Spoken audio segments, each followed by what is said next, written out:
Subcommittee will come to order. Without objection, the chair is authorized to declare a recess at any time. We welcome everybody to today's hearing. Thank you for being here. A number of our colleagues on this committee and from the region have joined us this morning.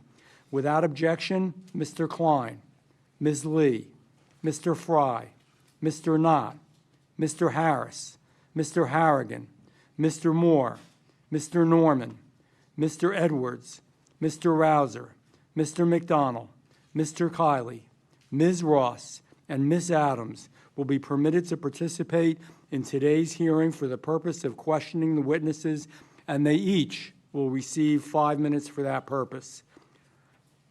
I now recognize the gentleman from North Carolina, Brad Knott, to lead us in the Pledge of Allegiance. I will then ask afterward that we all remain standing for a moment of silence. I pledge allegiance to the flag of the United States of America and to the republic for which it stands, one nation, under God, indivisible, with liberty and justice for all.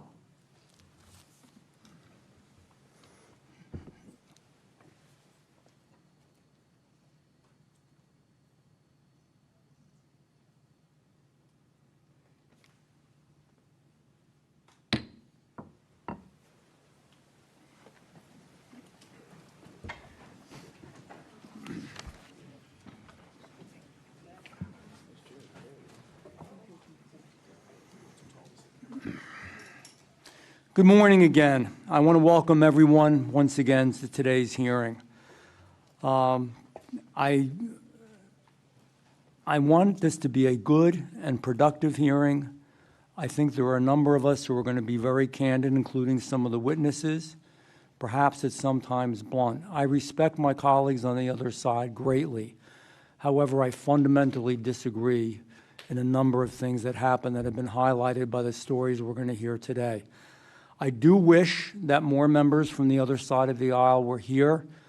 I respect differences of opinion, but I think you have to be there, you have to be in the game, you have to participate. I appreciate both of you for being here very much today, and I know we're going to have a continuing dialogue on that.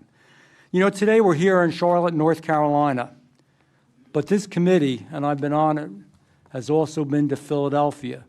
We've also been to New York City.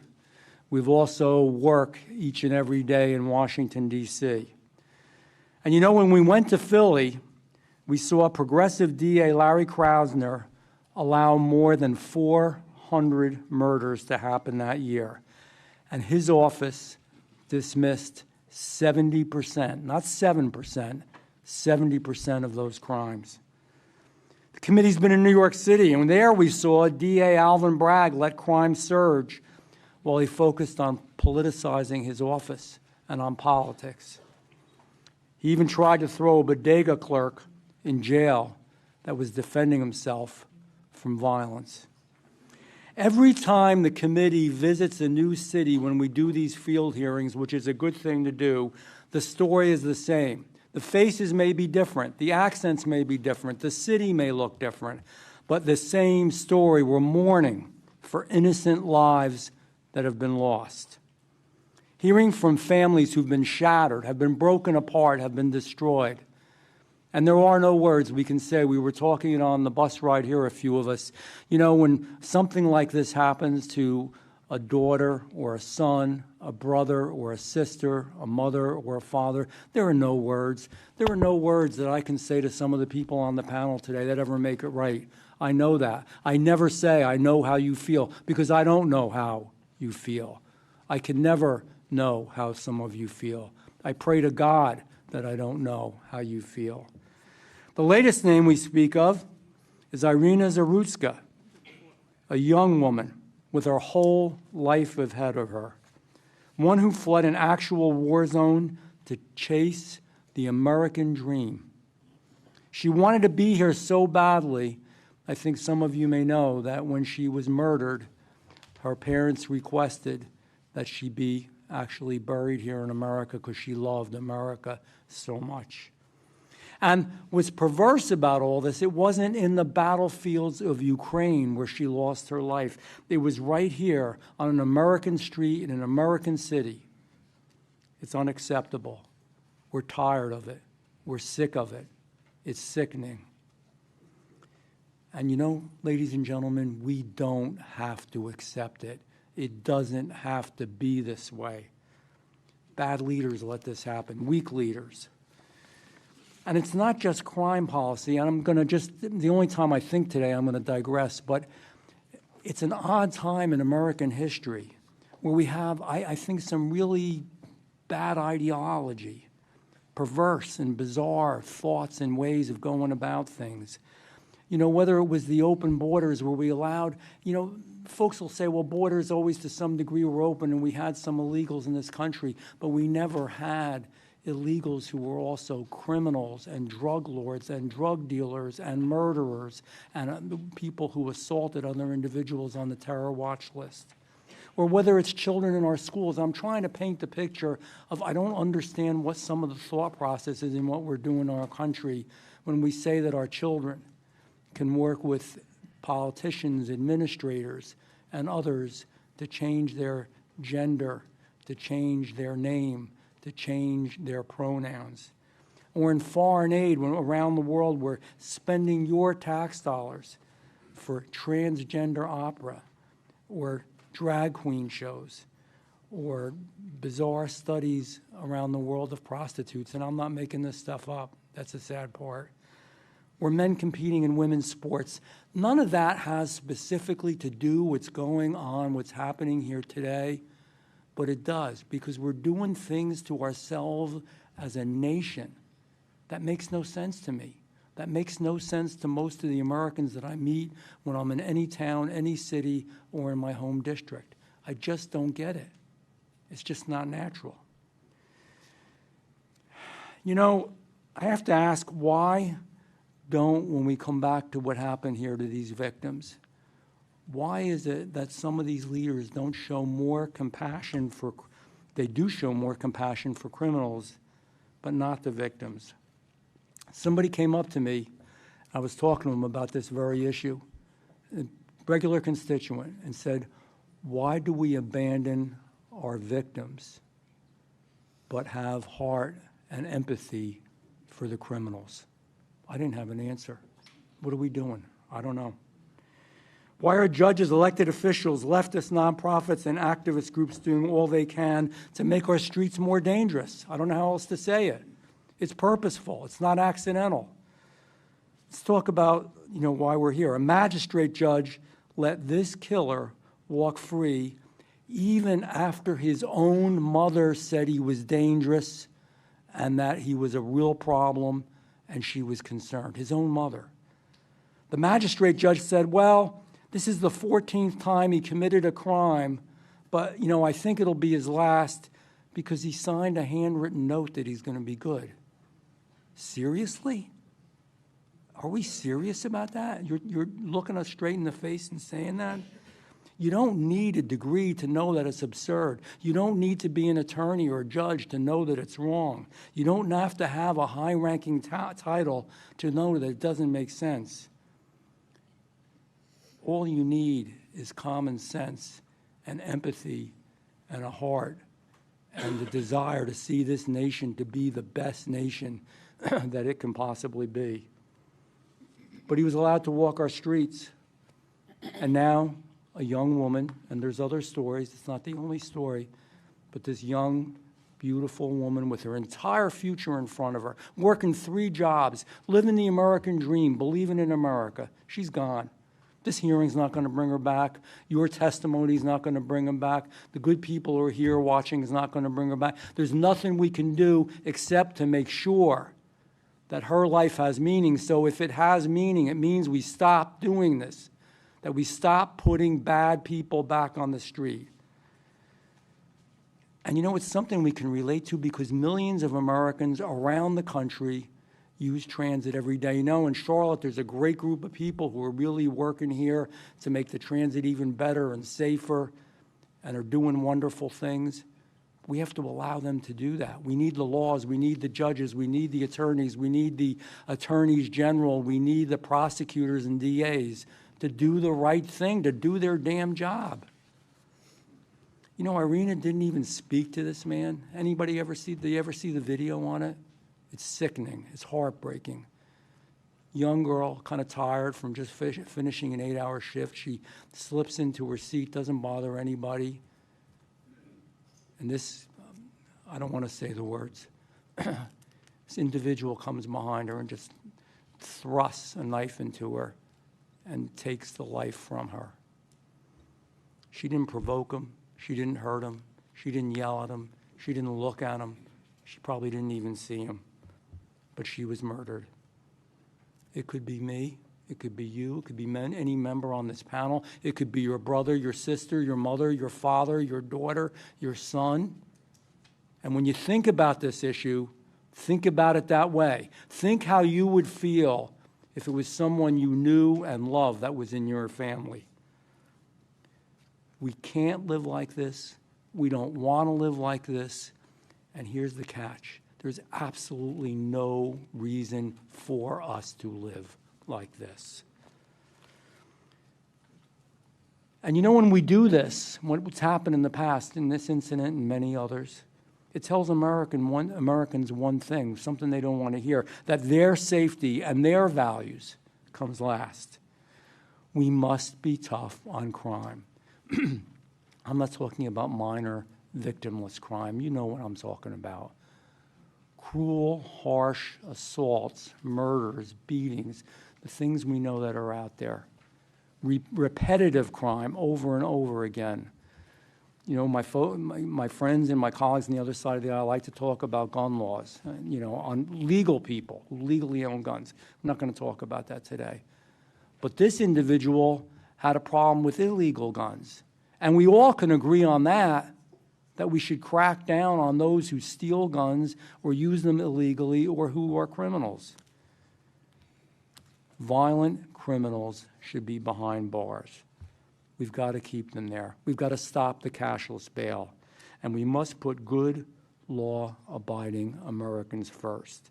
And you know what? I'm going to address something else, because sometimes when you say these things, and again, what I got up here and what I got here comes out of my mouth. You say these things and somebody will say to you, well, that's racist, or that's misogynist, or that's Hitlerian, or that's, you know, all the other terms. I can't even think of all the words that are dictatorial, you know, all these words that are used. It's not. Because here's the deal.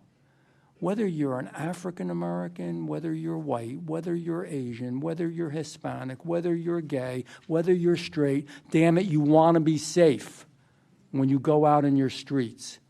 Somebody called my office because they were complaining about trying to crack down on crime in Washington, D.C., and there are those that will tell you, oh, there is no crime in Washington, D.C. I know I've had 2 people on my team in Congress that have been assaulted. I know a friend of mine who's a congressman whose intern was killed. I know that murdered. I know that down within eyeshot of where my little apartment is in D.C., 2 Jewish, beautiful Jewish young couple that left the museum were shot to death. I know that President Trump's intern had the living daylights beat out of him. Don't tell me there's any crime in Washington. So I've been supportive. Yeah, you should be able to walk the nation's capital day or night and be safe. This is America. You should be able to do that. So somebody, we you know, have people call the office. We all do, all the time. And you're talking about, you know, the assault in my office. And they said, well, that person from your office shouldn't have been out at night. Well, number one, it wasn't evening, it was during the day. Number two, yeah, you can. It's America. And if you want to walk around the nation's capital in the evening, you damn well should be able to. It's got to change. We must return to common sense. I want to thank the witnesses for being here today. I know this is not easy. I can't even imagine. I can't even imagine. Your stories are heartrending. You're going to share with us what was terrible, and most importantly, what is preventable. And by your work and your faith and your focus in being here, you may save future lives, and we appreciate that. you know, their testimony is not just what happened to them. It's a warning and a call to all of us to do the right thing. With that, I will yield to the ranking member, Ms. Ross. Okay. Thank you very much, Representative Van Drew, and thank you to everyone for coming today to discuss these important issues. I especially want to thank the witnesses who have come to be with us today. Thank you to our law enforcement officers for you are the selfless men and women in uniform, and you keep us safe every day. I especially want to thank Officer Campbell for being here and for what he's done for this great city. I also want to express my gratitude to those of our witnesses who have lost loved ones to crime or who were victims themselves. Your courage in telling your stories and having your voices heard is so, so important, and my heart goes out to you.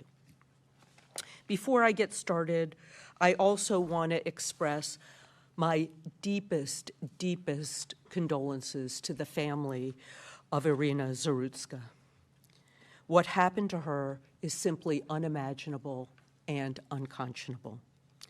And I hope that we will take to heart her family's request not to remember her by her last moments or politicize her death, but instead to remember her as the vibrant and exceptionally kind person she was. And I'm thrilled that we have a picture of her in that state right in front of us. Finally, we're here in North Carolina, and we had a tragedy yesterday. I want to express my prayers and my absolute heartbreak to the victims of the Southport mass shooting yesterday. I know our governor is there today, and I know our hearts go out to the victims and their families. So the majority has brought us here together, and I would say I went to the Philadelphia hearing. I've been on the Judiciary Committee since I was in Congress. But to be honest, and for our victims, this hearing is too little, too late. We should have been doing more to prevent crime and address the lack of mental health care long before this hearing, particularly. This is my daughter. This isn't Irina. Oh, I'm sorry. This is my daughter. I am so sorry. Okay? I am so sorry. This is Logan Federico. Thank you so much for bringing that. Thank you. Thank you, sir. I am so sorry for you. And she was before Irina. I am so 4 months before. I'm so sorry for your loss, and my heart goes out to you. My heart goes out to you. How dare you not know her? So we should have been doing things to prevent Logan's death and Irina's death, and I am so sorry. To my Republican friends, this is not Democrats' fault. This is the fault of Congress and our legislature to not do enough. They want you to believe that tough on crime and saying law and order is going to solve the problem. And they want to believe that a slogan will make America safe again. But if that is the case, why is the Congress cutting aid to local law enforcement by $100 million next year? Why are they proposing cuts to the Crime Victims Fund? Why do they want to slash juvenile justice grants and hate crime grants? Why are they working to cut federal support for survivors of domestic violence, who I hear from every single day, by almost $100 million? In short, why, if they care so much about law enforcement in North Carolina, are they trying to defund the police and the FBI behind closed doors in Washington, D.C.? The reality is that these cuts undermine public safety and they don't give law enforcement the tools they need to keep us safe. This isn't about an abstract budget line item. The programs on the chopping block equip and train local police, provide support to crime victims, and combat domestic violence. And I've gotten many of these grants for my constituents and law enforcement in Wake County. So shuttering and merging vital offices within the Department of Justice is not about fiscal responsibility. It's about letting our people down. It's about crippling the very institutions designed to combat the most severe crimes and the most dangerous criminals. A weakened FBI has fewer resources to track and apprehend criminals. A defunded ATF won't be able to track the flow of illegal guns used to commit violent crimes. So when you hear these familiar slogans, like "Make America Safe Again," I urge you to look not at what my colleagues on the other side say, but what they actually do. Cutting police resources and defunding federal agencies are not the policies of a party committed to public safety. And the consequence in this country is that we are less prepared and we are less safe. We deserve better. Our police officers and prosecutors deserve better. Our communities deserve better. And most of all, victims of crime and their families deserve better. If we want to honor them, we should seek real solutions to prevent these tragedies and not hide behind empty slogans. And since we are in Charlotte and we are in North Carolina, and you have a representative from Charlotte and from North Carolina, I have a unanimous consent request. I ask unanimous consent to enter into the record an article written by Simone Jasper entitled Two North Carolina Cities Rank Among the Safest in the Country. Here's why. It notes that Charlotte is the 9th safest city in the country, and Raleigh is the 10th safest city in the country. And while I'm honored to have the Judiciary Committee here, I think that North Carolina, while we can always do better, has done better than many of the cities that we have failed to visit. Thank you, and I yield back. Thank you, Ranking Member. I now recognize today's witnesses. And we will start with Ms. Alderman, and we will go right down the. Thank you all again for being here. Ms. Alderman.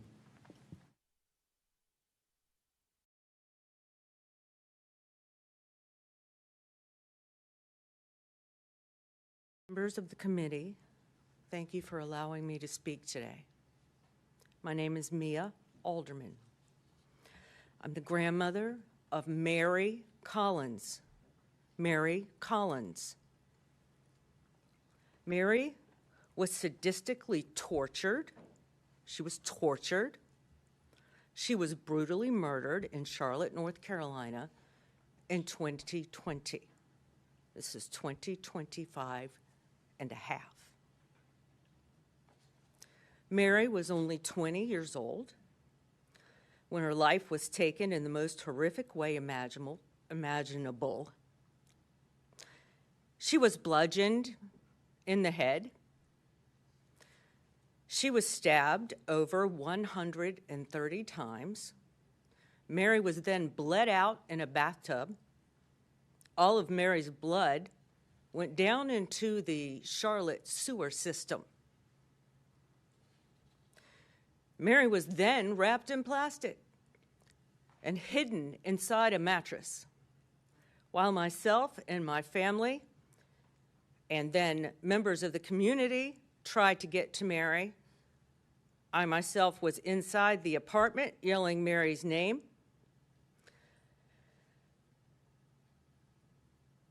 To no avail. I'm sorry. This is very difficult. I have it written out, but then as I sat here, I sort of decided that I needed to go a little further. Our family's now endured more than 5 years of waiting, and still her case has not gone to trial. 5 years is not justice. 5 years is torment. Every day of delay deepens the wound for our family and makes a mockery of accountability. What makes this even more unbearable is how the justice system has handled those accused of Mary's murder. Thank you. 2 of them were released on bond, as if their crimes were minor, as if they stole a candy bar or, maybe broke in a car or something. One in particular, her name is America Ray Deal. She remains free on bond today, despite repeated violations of her curfew and ankle monitor conditions. She has faced little to no consequence. We know she has broken curfew, left her home, pushed the boundaries of the very system meant to contain her. She basically thumbs her nose at it, which you can see for yourself on the photos that she posted on social media. They've now been taken down, but we have copies. Nothing's been done.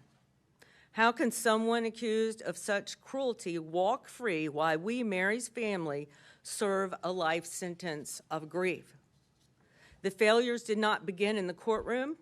They began when Mary was killed. For days, family, friends, and the community pleaded for help. Pleaded. I was pleading as Mary's, I don't know the right word. Mary had a disability, and an invisible disability. If you're familiar with invisible disabilities, that means that you can't really, look at her and tell. Caregiver would be the right word. The police department and the detective would not comprehend what I was saying about Mary and how these people had her and they were hurting her, and I needed to get to her. It was long and it was torturous to even get him to go through that apartment door where she lay wrapped in plastic and concealed inside a mattress. It was 8 days since Mary left home. When they brought Mary out, it was finally the night of April 4th. She left the house on March 28th. The next day was Mary's mother's birthday, April 5th. That delay cost precious time, and it compounded the horror of what we later learned had happened inside. I cannot speak everything that happened to Mary, because if I try to speak what happened to Mary, I will no longer be able to sit or stand. So you're going to have to use your imagination on that part. Justice delayed is justice denied, and time is stealing our justice with the backlog court system for murder trials, and Mary is not the only victim. We're here because Irania Zaruska was also brutally stabbed and killed in Charlotte. She now brings us here today. The same system that failed Mary failed Irania. Our hearts are broken for her family and her friends, and we grieve with them. We carry the heavy knowledge of the continued agony that they now face. This is not just about 2 young women. It's about the justice system in Mecklenburg County, North Carolina, that is failing the very people it's sworn to protect. We need accountability. We need reform. We need to ensure that those accused of heinous crimes are swiftly prosecuted, that they're not allowed to be released on bond and just live their life. They get to go home and sleep in their own bed and party and have Christmas. And I wondered when they released America, did her mom Did her mom get to smell her hair? Did she, did she wrap her in a warm blanket at night? Because I think about that sometimes. Mary being in the ground dead. And she was so decomposed by the time they got her out of that apartment that we never saw her again. We couldn't look at her. I couldn't smell her hair, touch her face, hold her. I didn't know what to do. Was I supposed to wrap her in a blanket for her to be buried? Or her siblings, they wanted her to be buried in her favorite clothes. It was COVID, so only 10 of us could go to a graveyard. We couldn't have a funeral, for Mary has had no funeral. No funeral. None. Her murderers have not faced trial.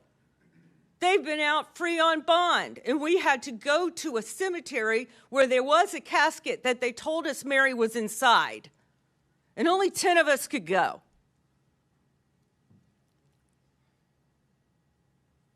They shouldn't be allowed to be released on bond conditions where they violate the conditions of their release again and again without consequence, which is what America Deal has done. The other one that was released on bond, James Salerno, has since been taken back to the Mecklenburg County Jail. Apparently, he was maybe too much for his mother to handle. I really don't know. But he's back in the jail now. But he was free for 2 years. And America has only spent a year in jail. So she's been free for 4.5 years. And she continues to violate. And we've contacted the DA's office. We don't know if the judges know that she's violated, but she should not be just free. She never should have gotten the bond in the first place. Mary was my granddaughter. Mary was my granddaughter. I'm sorry. Okay, I'm almost finished. She was a daughter, sister, family member, and friend. She was vulnerable. She was also full of life and trust, especially trust. That was betrayed, and her murderers exploited her trust. Our family has lived in anguish for more than half a decade. While those responsible have still not faced a jury, I sit before you today for Mary and for every family who has lost someone to violence and then has been failed again and again by the system that should deliver justice. I ask you to see Mary not as another case number, but as a voice calling out for change. Thank you for hearing me and for recognizing the urgency of justice that has been denied for too long. Thank you, Ms. Alderman, and your testimony, I don't even have the words, was riveting. We went over, and in order that everybody can hear everybody, we have a lot of witnesses and we have a lot of members today, so we have a 5-minute rule, and I am going to stick with that for now on, and that's not because of a lack of concern or that we don't feel for what you're trying to say. You can't do it in 5 minutes. I get it. I understand. But just so that you can we can get the whole hearing done. And we're only here till, I think it's 12:30. 12:30, they're going to kick us out. So for that reason, it's not me being mean-spirited, okay? Thank you. Next, Mr. Federico. First, I want to make sure you all knew my daughter was. My daughter was Logan Federico, okay? Yes. Logan Federico. She was 22, visiting friends at the University of South Carolina. How many of y'all have kids? I'm just curious. Here's what I need you to do. When I tell you this story, think about your kids. Think about your child coming home from a night out with their friends, laying down, going to sleep, feeling somebody come in the room and wake them, and drag her out of bed, naked, forced on her knees, with her hands over her head, begging for her life, begging for her hero, her father, me, that couldn't be there. She was 5'3". She weighed 115 pounds. bang! Dead. Gone. Why? Because Alexander Devontae Dickey, who was arrested 39 goddamn times, 25 felonies, was on the street. How about that? How good are we doing for our family? How good are you doing for your kids? He should have been in jail for over 140 years for all the crimes he committed. You know how much time he spent in prison? A little over 600 days in 10 years. He's only 30 years old. He was committing 2.65 crimes a year since he was 15 years old, but nobody could figure out that he couldn't be rehabilitated. Well, you'd have to put him in prison to see if he could be rehabilitated. Isn't that the idea of prison? But no, my daughter wanted to be a teacher. She finally figured it out 2 weeks before she was executed. And I haven't heard a damn word from Byron Gibson in South Carolina. Not one word. 4 months, no communication. His biggest concern was that he was pissed off about my interview and how I made him look on the Fox News channel with Trey Gowdy. How pathetic is that? That we're letting our 22-year-old kid visiting friends. It's all she ever wanted to do was visit friends. And she literally was executed while on her knees begging for her life. Her name's Logan Federico, not Irina. And you will not forget her. I promise you. You will be sick and tired of my face and my voice until this gets fixed. I will fight until my last breath for my daughter. You need to fight for the rest of our children, the rest of the innocents, and stop protecting the people that keep taking them from us. Please. You have the power. We put you in the power to do what you have to do. We're asking you, we're begging you all to stop this. 39 crimes in 10 years, 25 felonies. Can anybody here explain to me, well, how possibly he could be on the street? Possibly be on the street. How is it possible? I could sit down in a room and I could explain the whole process of how it failed, how South Carolina failed, Logan, okay? How lack of communication. What y'all did, you woke up a beast and you pissed off the wrong daddy. Because I'm going to put it out there, and I'm not going to be quiet until somebody helps. Logan deserves to be heard. Everyone on this panel deserves to be heard. And we will. Trust me. My daughter laid on the floor for 7 hours before somebody in that house recognized that something was wrong. And that career criminal, an hour later, went on a spending spree with her debit card. When they saw his face on a video, they didn't have to do a check. He was arrested so many times, they knew who he was. They knew exactly where to go get him. Pathetic. Absolutely pathetic that I'm here today. Thank you for your time.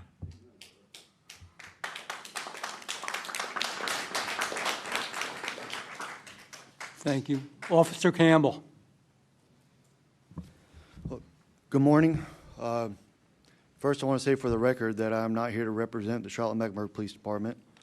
I'm here to represent myself, and so you can get a clear view of what a violent criminal does when he's back on the streets. April 29th of 2024, the Marshal Service was serving a warrant for a convicted felon for possession of a firearm again. While serving that warrant, 3 members of that task force and 1 member of the Charlotte-Mecklenburg Police Department were gunned down and murdered that day, along with 5 others, including myself, that were injured. Now, That day was chaos. Responding to that call, multiple officers, not only dead but injured, were taking gunfire from an elevated position by a known convicted felon. During the process of extracting the officers, I ended up breaking my foot, which resulted in me being diagnosed with regional complex pain syndrome.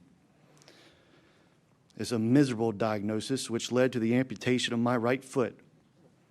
I will no longer, ever be where I was prior to that day. Now, in my hand, I will gladly submit this for your records, is his entire arrest report. And in this report starts in 2009, where he burglarized a residence with a stolen firearm. After he was taken to jail, he was released, where he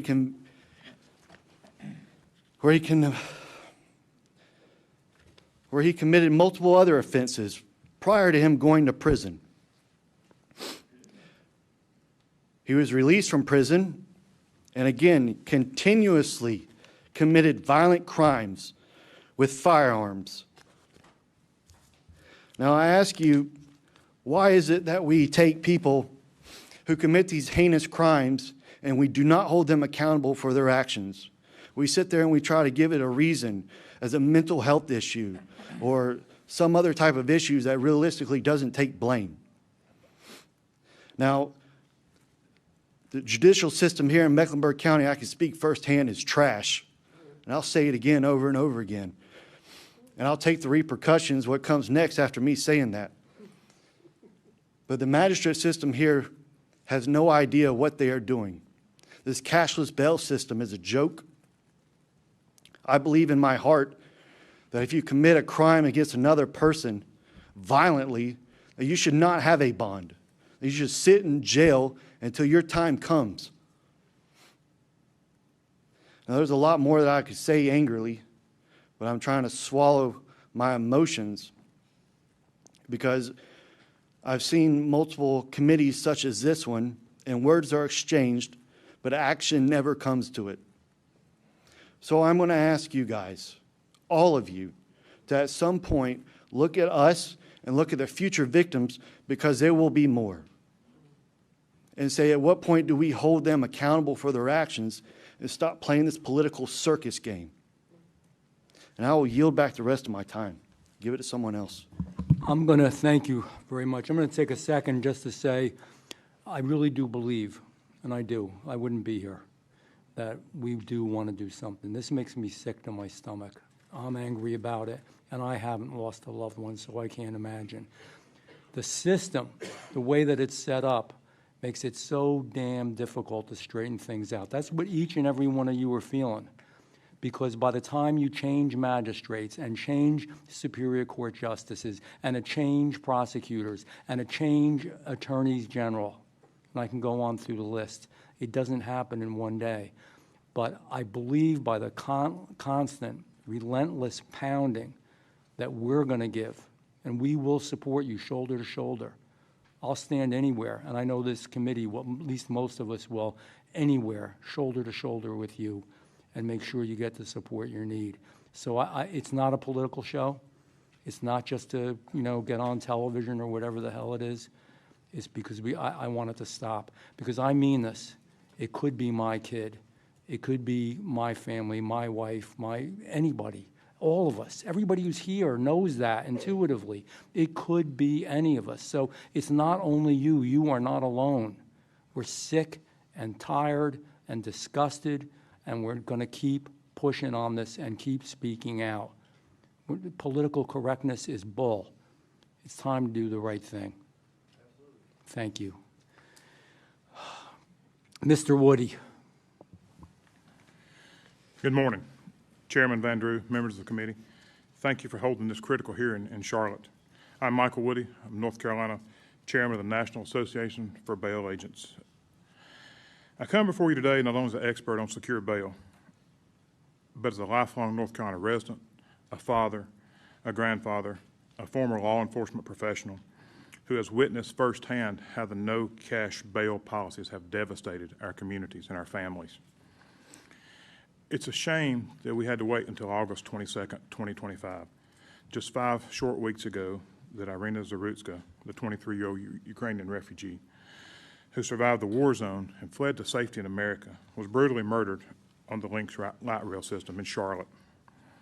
Her killer was DeCarlos Brown.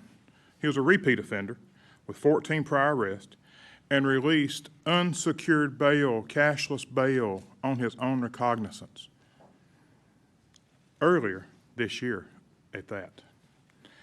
Despite concerns about his mental stability and his chronic diagnosis of schizophrenia, he was still released with cashless bail. The Department of Justice filed a federal complaint on September 9th charging Brown with causing death on a mass transportation system. They've elevated his charges to the federal level. Irina fled the horrors of war, only to lose her life to an offender who should have been held accountable through secured bail. This wasn't random violence. It was a preventable tragedy enabled by the reckless policies that prioritize offender convenience over public safety.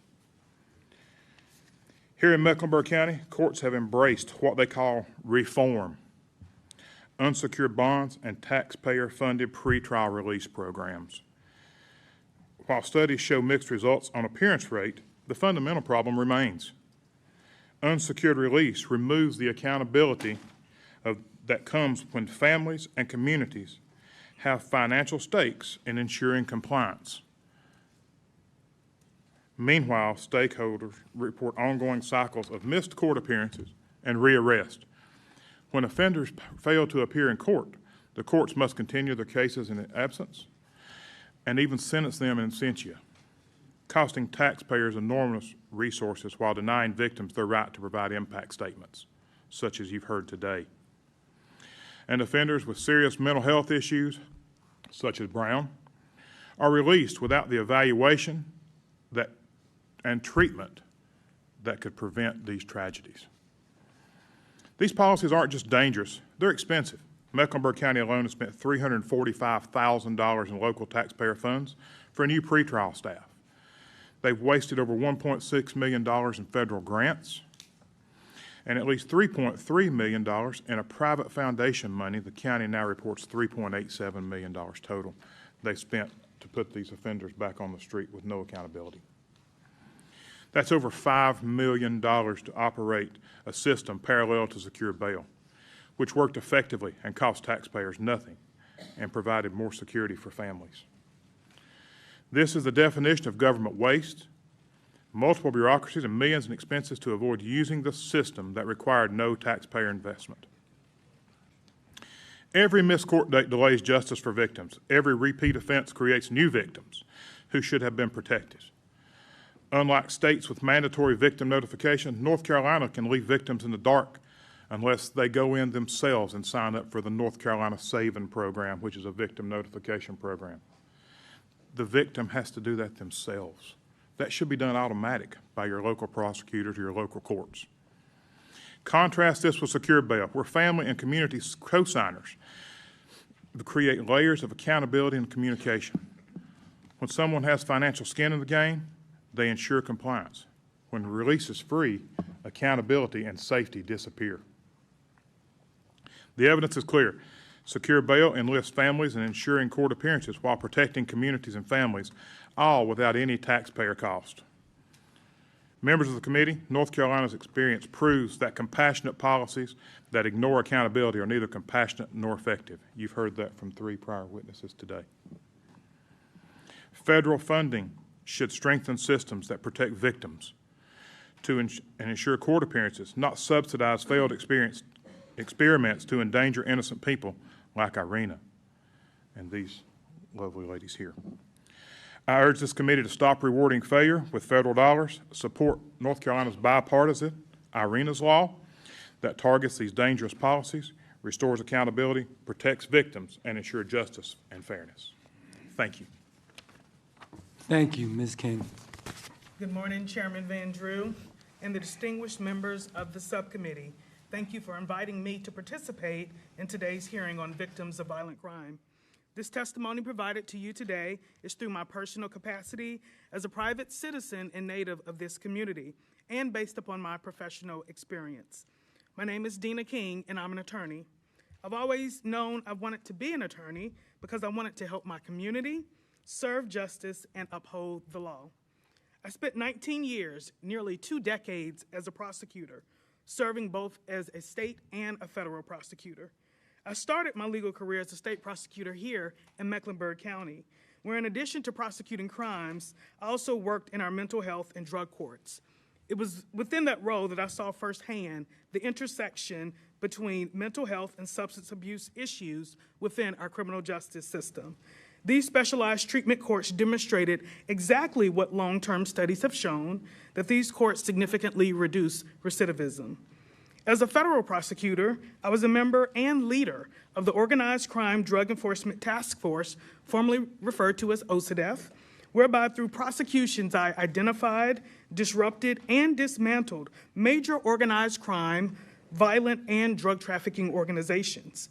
It was through this initiative that I was able to prosecute some of our state's most violent offenders, including members of a gang that were responsible for committing several murders in North Carolina. What I soon learned after those defendants were convicted of racketeering murder charges and sentenced to consecutive life sentences is that victims of crime, the family members of those murdered, still need resources to help them long after defendants are imprisoned. We need more support and funding for survivors and victims. What I've learned as an attorney prosecuting cases across this state, from the mountains to the sea, is that crime occurs in every community. Crime of any kind is unacceptable. I implore Congress to work with state and local governments and provide funding to community-based organizations to develop real solutions to address these problems. Solutions that address the specific needs of each community, as a one-size-fits-all approach will not work. Specifically here in Mecklenburg County, funding's needed to assist in increasing our prosecutor staffing levels, which continue to lag significantly behind similar-sized jurisdictions. The Association of Prosecuting Attorneys suggests that for a jurisdiction the size of Mecklenburg, we should have at least 144 state prosecutors. Instead, we have 62 state-allocated positions and 22 additionally funded positions through Mecklenburg County and the city, bringing that total to 84. The high caseload of the prosecutors here results in prosecutor turnover. The district attorney's office cannot continue to do more with less. They cannot do more prosecutions with less staff. They need more resources, more funding, and more staff. During the last 4 years in my role as a federal prosecutor, it was, in fact, my priority to reduce violent crime, to remove illegal firearms from our streets, and to keep the people of the Western District of North Carolina safe. However, I recognize that my crime reduction efforts needed to extend beyond prosecutions. We cannot arrest or prosecute our way out of violent crime. That's why we need to be intentional about also incorporating violence prevention programs and intervention strategies, providing resources to community organizations and stakeholders to work with law enforcement and prosecutors in a shared commitment to making communities safer. The fight against violent crime isn't a fight that any one of us in this room can win alone. We must join forces, elected officials, law enforcement, prosecutors, community organizations, advocates, mental health, and substance abuse professionals to support each other's work. Our joint forces are critical to our shared goal, which is to prevent tragedies and loss of life, to provide mental health and substance abuse resources to those in need, to hold offenders accountable, and to provide victims and survivors with the security and resources they need to rebuild their lives. To be clear, addressing and developing solutions for violent crime is a nonpartisan issue because everyone in this community deserves the right to live safely. In fact, everyone in this community deserves the right to live. Thank you for holding this hearing, and I look forward to your questions. Thank you, Ms. King. Mr. Asher. Chairman Van Drew, Ranking Member Ross, and other members of the House. I'm honored for the opportunity to talk with you today about our nation's crime trends and how we can potentially drive them lower. My name is Jeff Asher, and I'm a crime data expert. I've worked as an analyst over the last 18 years for the Department of Defense, Central Intelligence Agency, New Orleans Police Department, and Jefferson Parish Sheriff's Office. In my role as the co-founder of AH Datalytics, I've created a project called the Real-Time Crime Index, or RTCI, which gathers crime data from more than 500 agencies nationwide to estimate national crime trends as they occur. I'm here today to discuss the data, which shows a sharp decline in murder and violent crime in America over the last few years. Acknowledging this fact does not deny the seriousness of these problems, nor does it imply that they are solved. Even the lowest U.S. murder rate ever recorded means there were still 14,000 or so tragedies like the awful murders that brought you all to North Carolina today. Here is what the data unequivocally tells us about our nation's crime trends. Murder in the United States fell at the fastest rate ever recorded by the FBI in both 2023 and 2024 on the heels of, by far, the largest one-year increase ever recorded in 2020. For 2025, the RTCI sample of 562 agencies covering 116 million people shows murder is down 20% nationally through July, setting up the third straight year with a record decline. Many cities are seeing historic lows in terms of murder this year. Baltimore and Detroit had the fewest murders through August since 1965, Philadelphia since 1966, and New Orleans, my hometown, since 1970, despite the horrific terrorist attack on January 1st there. Chicago and New York City had the fewest shooting victims through August this year that either city has recorded in the few decades they have been tracking shootings. Los Angeles had the fewest murders through June since 1966, and San Francisco had the fewest murders through August since at least before 1960. The FBI has been estimating national crime rates since 1960, and tallying it all up with this year's decline points to the strong likelihood that the FBI will report the lowest murder rate it has ever recorded in the United States this year. That works out to roughly 8,000 fewer people murdered nationally this year than in both 2020 and 2021. And it is not just murder that is falling. Overall, reported violent and property crime are both down double-digit percentage points in the RTCI. The United States' reported violent crime rate in 2025 will likely be the lowest reported by the FBI since 1968, and the nation's reported property crime rate will likely be the lowest on record. Violent crime in general, and murder specifically, rose in North Carolina in 2020, like in much of the nation, peaked in 2021, and have been declining ever since. North Carolina was one of 44 states in 2024 to report a drop in murder relative to 2023, according to the FBI. Charlotte's trends are closely conforming to both national and statewide trends, having seen murder increase from roughly 68 per year on average between 2015 and 2018 to 117 in 2020. Murders down 8% statewide per the RTCI and down 25% in Charlotte this year, as the city has had the fewest murders year to date since 2018. Violent crime in North Carolina is down 15% statewide and down 21% in Charlotte through July per the RTCI. Despite falling in the last few years, statewide violent crime and murder remain elevated relative to the mid-2010 lows in North Carolina, though well below where they stood in the mid-1990s. Ultimately, the data is very clear about the direction of crime in the United States right now. But explaining why crime is falling is both quite challenging and essential to ensuring future reductions. Any explanation must account for at least 6 factors, in my opinion. 1, the declines are occurring nearly everywhere in the United States, with drops in every category of crime, all 7 categories that the FBI measures, in all 11 population groups that they measure in 2024. 2, the declines began in 2023 and have accelerated in the last 2 years, suggesting the main causes, or at least the initial causes, are rooted in investments begun in the 2021 and 2022 timeframe. 3, most medium and large cities have fewer police officers today than they had when murder began spiking. 4, we have not fixed the supposed root causes of crime, such as poverty and lack of educational opportunities. 5, the nation has more guns in circulation now than ever before. And 6, clearance rates for most crimes remain low by historical standards.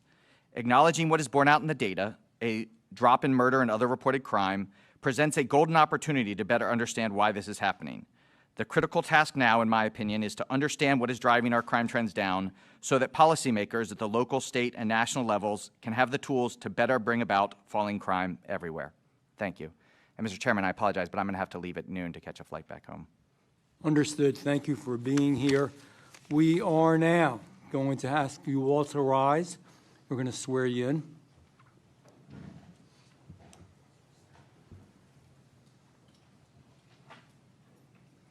You're good. You're good. You rose to the occasion already.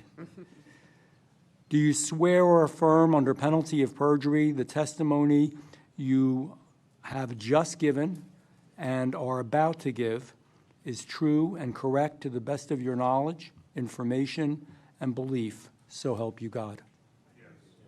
Okay. Let the record reflect that the witnesses have answered, you may sit down, have answered in the affirmative. Please know that your written testimony will be entered into the record in its entirety. So if you weren't able to say everything you wanted to today, you'll have additional opportunity. Accordingly, we ask that if you do have written testimony, obviously to please submit it. With that, we are going to begin the questions from the members of Congress, and I will start with Ms. Klein. Is that good for you? I'm sorry, Mr. Klein. Mr. Klein, and you will be second, Ms. And I'll Ross. be- yeah. Okay? Mr. Klein, we're going to start with you. Is All that right. okay? That's great. Thank you, Mr. Chairman. I appreciate you holding this hearing. I want to thank our witnesses for being here. This is very difficult, and you are helping us to craft policies that will hopefully help victims, because ultimately that's what we have to keep in the forefront of our minds, are the victims.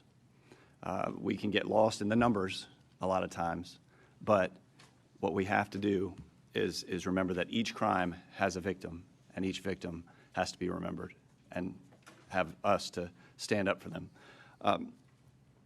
To the city of Charlotte, you have a problem. You have a problem here. You have a criminal justice system that is broken. And I'm not just picking on Charlotte, because we've been in Philadelphia in a field hearing. We've been in New York City. Any other large city across this country is going to have a similar problem. I'm from the Commonwealth of Virginia, just to the north. And you could go to Richmond. You could go to Norfolk. You could go to Fairfax. You're going to see similar problems. And they all have a broken justice system. You have to have three parts of your system working together in order for there to be accountability. You have to have law enforcement who do fantastic jobs arresting and charging. You have to have prosecutors who do amazing jobs. I was a line prosecutor at the county level right out of law school, who by and large do amazing jobs trying to prosecute these cases. And you have to have judges who are willing to convict and sentence these criminals. And without all three working together aggressively, you are going to have a broken criminal justice system. So serving as a local prosecutor, like many on this committee right now, we've gone in for bonds hearings in the morning and had these criminals come in. You look at three factors. You look at their criminal history. You look at whether they're going to be a danger to the community if they are given a bond. And you look at whether they're going to abscond and flee. If any of those are a possibility, you argue against bond. And if a judge thinks that any of those are a likelihood, you deny bond and you hold them. We also had 287G agreements where if this offender was an illegal immigrant, they were held until their case was finished, and then ICE could pick them up. We need, as federal officials, to put in place mandatory 287G agreements so that every jail has to hold on to these illegal aliens until they can be picked up by ICE and deported. But we've got a broken system because not all of these parts are functioning together. In Virginia, we had laws on the books that were presumptions against bond. So if you came in and you were charged with a certain offense, it was presumed you didn't get a bond. And it was up to the defense attorney to actually argue to overcome that presumption and get you a bond. So more offenders were kept in jail pending their trial, and after conviction were held for sentencing, and then were sentenced aggressively. But then we had a legislature that flipped. And we had a Democrat legislature and a Democrat governor get rid of the presumptions, reinstate parole. We had the lowest recidivism rate in the country in Virginia, and that's gone. And now we have cities, we have counties, like in Fairfax, where we have a prosecutor, Soros-backed prosecutor, who's actually treating illegal immigrants better than Americans, defendants. So we have a problem right in our own Commonwealth. But yes, there are solutions that have to happen on the local level. Yes, there are solutions that have to happen on the state level. At the federal level, I believe about 50 of the local prosecutors here in Charlotte are federally funded. Well, let me say this. As a member of the Appropriations Committee, we need to start tying the money for these prosecutors to the laws that are on your books and making sure that you actually impose some accountability here in Charlotte, to make sure that you have the policies in place to make sure that justice is done, and that these policies are not ignored by the judges, ignored by the prosecutors, but are actually taken seriously. So as an appropriator, I'm going to take that back. I'm going to take your stories back to Washington. And I'm going to fight for the victims that suffered so tragically as a result of these crimes. But I want to thank you all for your time, and I yield back.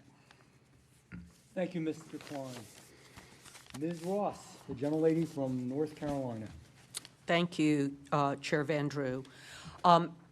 As a former member of the General Assembly and also a former transit attorney, I have been an advocate for additional resources for safe transit, for mental health, for victims, for law enforcement for decades. And in fact, the district attorney here, Spencer Merriweather, has also been sounding the alarm for years about the chronic lack of funding his office has received from our state legislature. As we heard from Ms. King, he currently has 84 full-time assistant district attorneys in his office, many of them locally funded. But for a city the size of Charlotte, the standard says that he should have at least 144 prosecutors to handle the caseload. This chronic underfunding by the state legislature leads to incredibly high caseloads for ADAs in his office, which in turn leads to high turnover and not moving cases quickly enough. The state allocation for the Mecklenburg DA's office has only increased by a single prosecutor since 2010, despite a 20% growth in Charlotte's population since then. And between 2010 and 2020, the legislature only added 31 more prosecutors. We're glad that the state legislature just decided to include additional funding for 10 more. But clearly, Mecklenburg County needs more than that. I would also say Wake County while I'm here advocating for them. Ms. King, given the lack of resources the state legislature has provided to the Mecklenburg DA's office, we're left hoping that the federal government will help pick up some of the slack, Mr. Klein. And yet, the Trump administration has clawed back or sought to cut hundreds of millions in funding for federal law enforcement assistance, substance abuse treatment, crisis intervention, domestic violence, crime victim assistance, and more. Can you speak about how ripping away these essential resources for state and local governments is not just an abstract budget item, but has a real-world effect on this community? When we talk about resources, less does not equate to more. In fact, many of us in our own general lives, we say, put your money where your mouth is. Show me where you're spending your money. I'll show you what priorities are important to you. These offices, whether we're talking about law enforcement, whether we're talking about prosecutor offices, or whether we're talking about community organizations, they are doing the work and will continue to do the work. However, they're already strapped with trying to prioritize what initiatives do they put up first? Is it training? Is it personnel? Is it equipment? And when the funding is either reduced or cut back or diminished, that adds additional strains on these organizations to truly figure out how to best serve. To be clear, these offices have the goal of public safety in mind. However, being able to have sufficient resources to do that great work is vital to the boots on the ground, which are the local communities that are doing that work. And as a follow-up to that, you know, you have a group of concerned Congress people here, including many from North Carolina. Can you tell us what, because you've been both a state prosecutor and a federal prosecutor, what we in North Carolina should be advocating for our communities? More funding to law enforcement, more funding for prosecutor offices.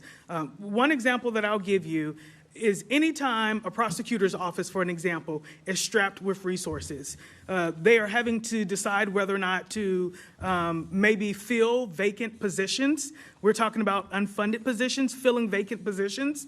If those vacant positions remain vacant, that's more work that has to then be shared amongst the prosecutors that are in the office. That leads to prosecutor turnover. It leads to prosecutor burnout. And so what I would ask members of Congress to do is to really look at providing more resources, more funding in particular to our law enforcement agencies, to our prosecutor offices, and also to our community organizations that provide supplemental support for those.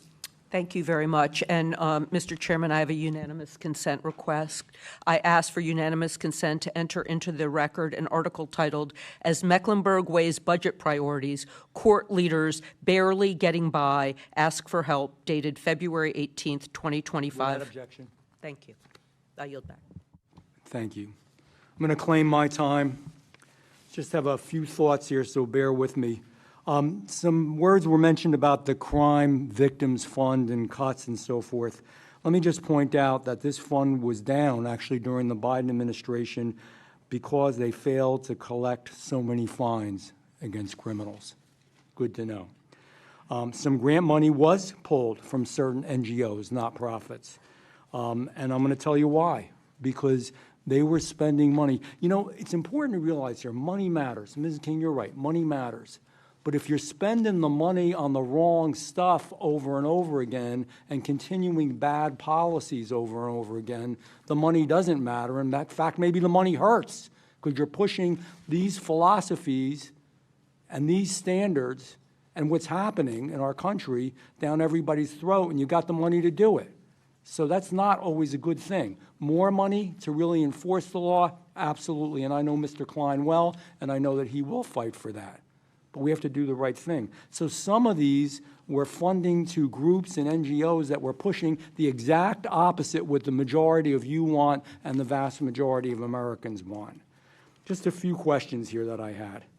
Mr. Federico, you know, I'm sorry, I don't have the words. I'm not going to pretend to have the words. But a simple answer is what I need here, because I want to make sure that we crystallize this. Should your daughter's murderer have been released so many times? Absolutely not. 100%. Clear as crystal clear, right? Crystal clear. Couldn't be any clearer. Yeah, exactly. And if we had more money, she still would have been released if we had the same policies. That's the point. It's not the money. It's bad decisions. Yeah. Mr. Campbell, all right, there you are. The assaults and the murders, what happened to you? What happened to your colleagues? What happened to those that are trying to keep us safe? And what's happening to much of the American public? Are bad judges, bad magistrates, bad prosecutors, bad laws, bad attorneys general, letting people out too early, is that the root cause of the problem? Yes. Thank you, Mr. Campbell. I appreciate it. Mr. Woody, bail. Could we, in your estimation, have saved lives if we had gotten rid of cashless bail and used secure bail, had bail that was secured? Absolutely. Again, crystal clear, Crystal right? clear. Nothing Secure really bail complicated. interacts with the families Thank of the you. defendants. Mr. Asher, you indicated that, you know, the crime rates dropped, lowest levels, and nothing's happened to anybody. And I say this respectfully, I'm not picking on you. I appreciate you being here. But man, talk to these people. You want to come in my district, I'll introduce you to a whole lot of folks that don't feel that way. Walk the streets of some of these cities. D.C., I told you the stories before. I mean, I've got an office there, and two, not one, but two of my people in my office have been victimized. A member of Congress's, you know, intern was murdered. People have been killed and beaten and hurt. It depends how statistics are compiled. Statistics don't always tell the story. Quite frankly, statistics always aren't accurate. Are we indicting everybody we should? Are we convicting everybody we should? Are we releasing more people than we should? That all affects those statistics. So I just wanted to say that to you. And, you know, there's concern, and I'm a Second Amendment guy, but I don't want to get into guns here. But we're going after people legally who have guns and think that's going to cure the problem. How about the bad people who've committed felonies over and over that are released again, and some of those felonies involve guns? Shouldn't they be incarcerated? I mean, that's clear. You should agree with that, whatever side of the aisle on, whether you're liberal, conservative, or whatever. So, you know, it's kind of the same theme. It's the same story. I just wanted to touch base on those few issues. And Ms. Alderman, just with you, do we need more accountability? Just give me a yes or no, maybe a few words. In our system, do we need more accountability? We don't have any accountability, So we so obviously any need- little bit more would be great. Thank you, yes. And do you believe that criminals should be released unsecured bond, with unsecured bond or no bond at all? Of course not. They shouldn't be released with bond if they are charged with first-degree murder. Absolutely, I agree with you. But imagine we're releasing folks with no bond or unsecured bond, even worse. But I agree Sir, with I you. do not have to imagine. I live here in Charlotte. I know. Thank you. Yeah, and so let me just ask you a question, because you're a very outspoken lady, and then I will be done. You heard Mr. Asher say that everything's pretty good, crime rate's down to record lows, no problems, everybody's happy. Is that you live in Charlotte, is that your perception? Absolutely not, and I've lived in Charlotte back and forth during my life since I was 6 years old, and I'm 64. So I have a very good chronological memory of Charlotte and of the crime. And just since Mary was murdered 5 years ago in 2020, and she was one of those highest statistics in 2020, the crime is just, it's outrageous. And every single morning when you wake up, someone has been murdered, shot and killed, or murdered in some other way. Other crimes that involve knives, axes, these types of things. So, you know, it depends on your perspective. If you want to look at figures all day long, then you're going to have a, you know, I'm not a mathematician or, you know, that type of analytical person.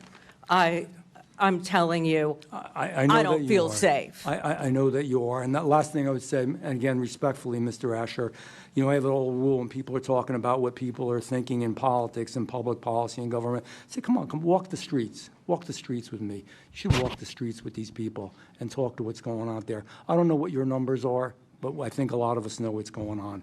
With that, I want to recognize, who do we have here? Ms. Adams from North Carolina. Thank you, Mr. Chairman, and let me, first of all, thank you for the committee for having me be here today. I don't sit on this committee, but I am a resident of Charlotte, and I represent this district. Before I begin, though, I would like to just take a moment to thank all of the witnesses for being here and to say that my heart and compassion goes out to each of you on the loss of your granddaughter, your daughter, and for your colleagues at the Charlotte-Mecklenburg Police Department, and thank you for your service there. I'd also like to extend my condolences to the family and the friends of Irina Zaduska on this tragic murder. It was senseless, and certainly we're continuing to hold all of you in our prayers. No one should feel unsafe in their community or in their home. Senseless acts of violence have no place in our society, and they must be met with a commitment to creating safer communities for everyone. All perpetrators of violent crimes must be held accountable, and they must pay their debt to society to ensure that justice is served and to protect our communities. I'm a little disappointed, Mr. Chairman, that my colleagues here are politicizing the pain under the guise of seeking justice, when really I think there's an eye on this open seat. That's the real prize, and I'm going to just be honest. That's how I am. But this is why I think we're here, even though we should be in Washington trying to make sure that government stays open. But the hearing for me is not really about public safety. It's about my colleagues trying to paint Democrats as soft on crime, and we're not, and engaging in political theater, probably to score some headlines. Now, we don't need to try to distract the American people to cover up our own failure that we have not had the real solutions. And while we refuse to equip local government with the funding and the resources that they need to keep communities safe, we've heard that here. Public safety transcends politics. And that's why Congress in 2022 passed the bipartisan Safe Communities Act, signed into law by President Biden. It was the first major federal gun safety legislation passed in 30 years. And I'm hoping that we can continue to do some bipartisan things that will really help our communities and the victims that are here and their families to solve some of the problems, because there's still a lot to be done. It was a promising first step.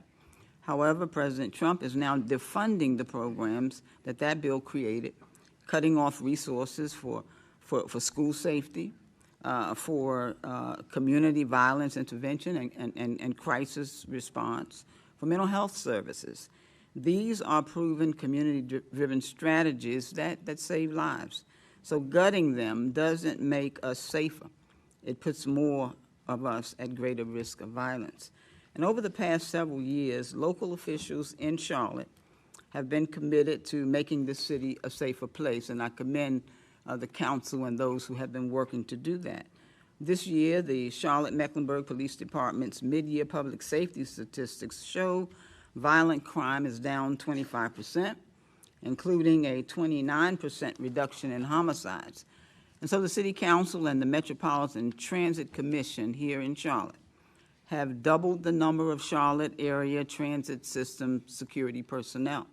And since 2022, they have more than tripled their security budget from $5.8 million to $18 million a year. Now, I want to say I served 20 years in the North Carolina House with the Congresswoman here, and I understand the budgetary concerns that they have as well. But in the last several weeks, responding to the first homicide, and any homicide is bad, but the first one on the Blue Line in its entire 18 years of running, local officials have taken additional steps to enhance security through Charlotte's Blue Line. Governor Stein's budget also has called for more funding to address law enforcement vacancies and to ensure that we're hiring more well-trained police officers to keep our communities safe. And so as we are joining this hearing today, I hope that we will take a comprehensive approach to our conversation around public safety that includes talking also about mental health. A report released by the Department of Justice's Bureau found that nearly 2 in 5 people who are incarcerated have a history of mental illness. And so 7.5 people will lose Medicaid coverage under this next decade if this big, ugly bill, it's called the Beautiful Bill, it's going to hurt a lot of beautiful people if it stays. Medicaid is the single largest payer for mental health in the U.S., and we've got to make sure that people's health is cared for. Thank you, Mr. Chairman. Let me just say public health is public safety. I appreciate the opportunity to be here, and I yield back. Thank the gentlelady. I will now recognize Mr. Colley of the great state of California. Thank you, Mr. Chair. Thank you to our witnesses for the incredible courage that you've shown in sharing with America the heartbreak and horror that you've endured. Please continue to advocate. Yours are the most powerful voices in trying to prevent other parents and grandparents from experiencing the horror and heartbreak that you have. We will never be able to fully eradicate crime from our communities, but we can reduce those crimes that result from failed politics, from radical ideologies, from insane policies. And the reality is that far too many tragedies of the kind that we've heard about today are preventable if we just had a little more common sense when it comes to public safety. In jurisdictions like this one and far too many places across this country, the sense that crime is just a fact of life has become far too entrenched. That this is just the way it has to be. A sense of political complacency has sunk in, to the point that, according to the latest State of Safety survey from the organization SafeWise, half of Americans do not feel safe in their own communities. And this is more true nowhere else than in my own state of California, where, according to the same survey, 64% of Californians feel a high daily level of concern for their safety, which is the highest of any state in the nation. 72% of Californians say they are highly concerned about violent crime happening to them, also the highest of any state in the country. So this is not just a abstract issue. These are the vast majority of people saying that they've heard about the sort of horrors that we've heard about today, and they fear that it could happen to them or to someone they love. This sense of lawlessness is seen in the ordinary conditions of life for people as well. In Los Angeles, the police chief has advised people, do not wear your jewelry when you go outside. People have to walk through homeless encampments on their way to work with all manner of drug use and other unlawful activity. You walk into a CVS or a basic store and your shampoo and conditioner is under lock and key because theft is so rampant. We see that in Washington, D.C. as well. You probably see it here in Charlotte. So these, and in fact, in my own state of California, we just had an incident 2 weeks ago where, in apparently an act of politically motivated violence, an individual fired 3 shots into a local news organization, and he was at large for some time, and then we all breathed a sigh of relief when he was apprehended. Thankfully, no one was hurt. The shots didn't hit anyone. But then he was immediately released. A man who just fired 3 shots into a news studio. Fortunately, there was a federal nexus. The FBI apprehended him soon after that. But this is the core of the problem. It's criminology 101, that the best deterrent against crime is the certainty of punishment. And the way that many of these jurisdictions are set up is there's various dimensions to the criminal justice system that undermine the certainty of punishment. So if you're a criminal committing even a very serious crime, you probably think there's not a very good chance you're going to get caught because the police departments are understaffed and they've been defunded.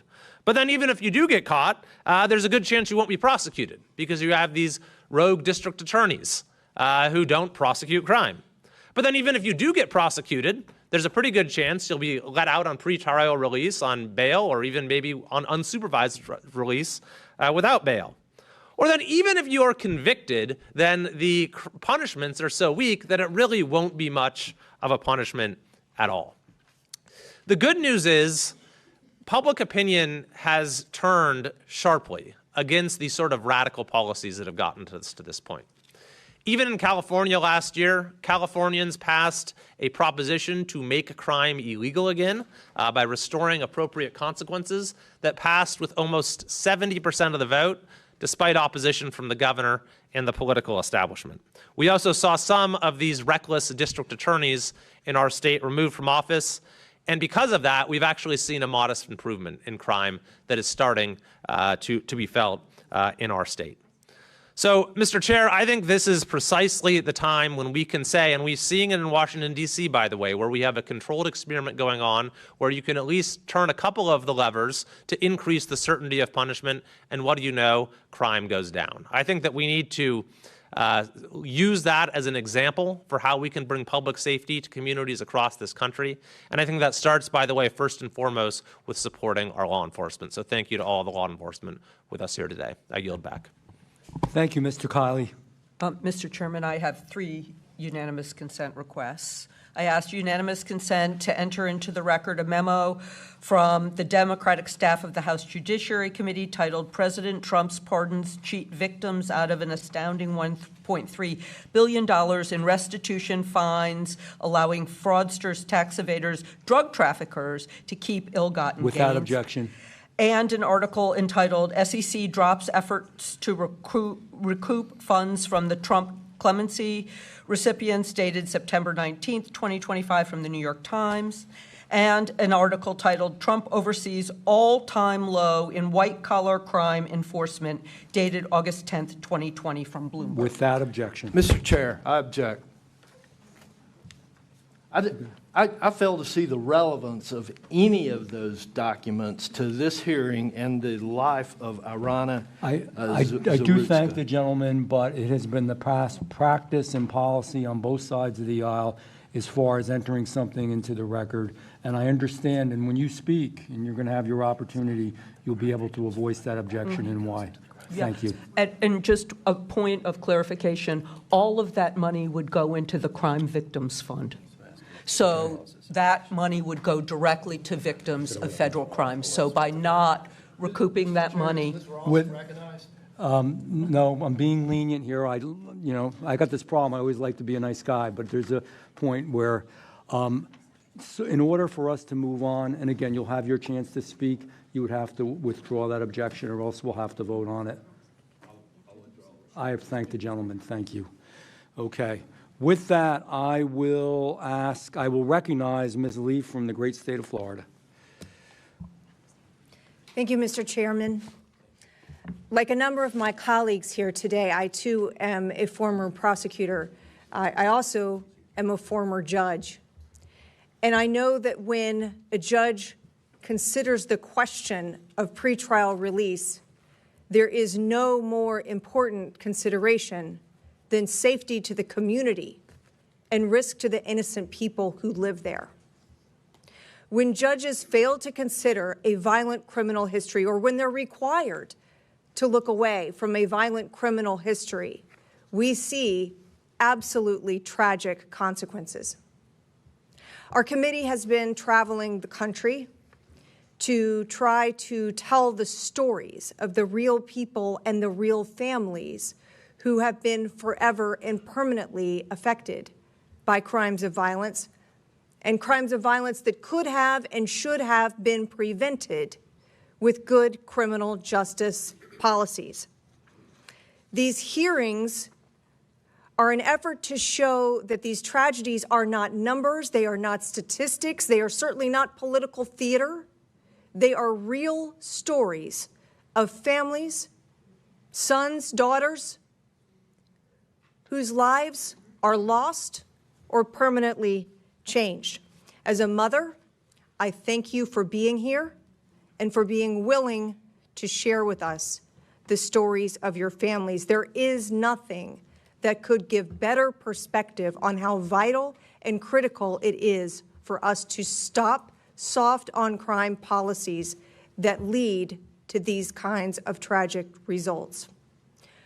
Officer Campbell, I'd like to start with you.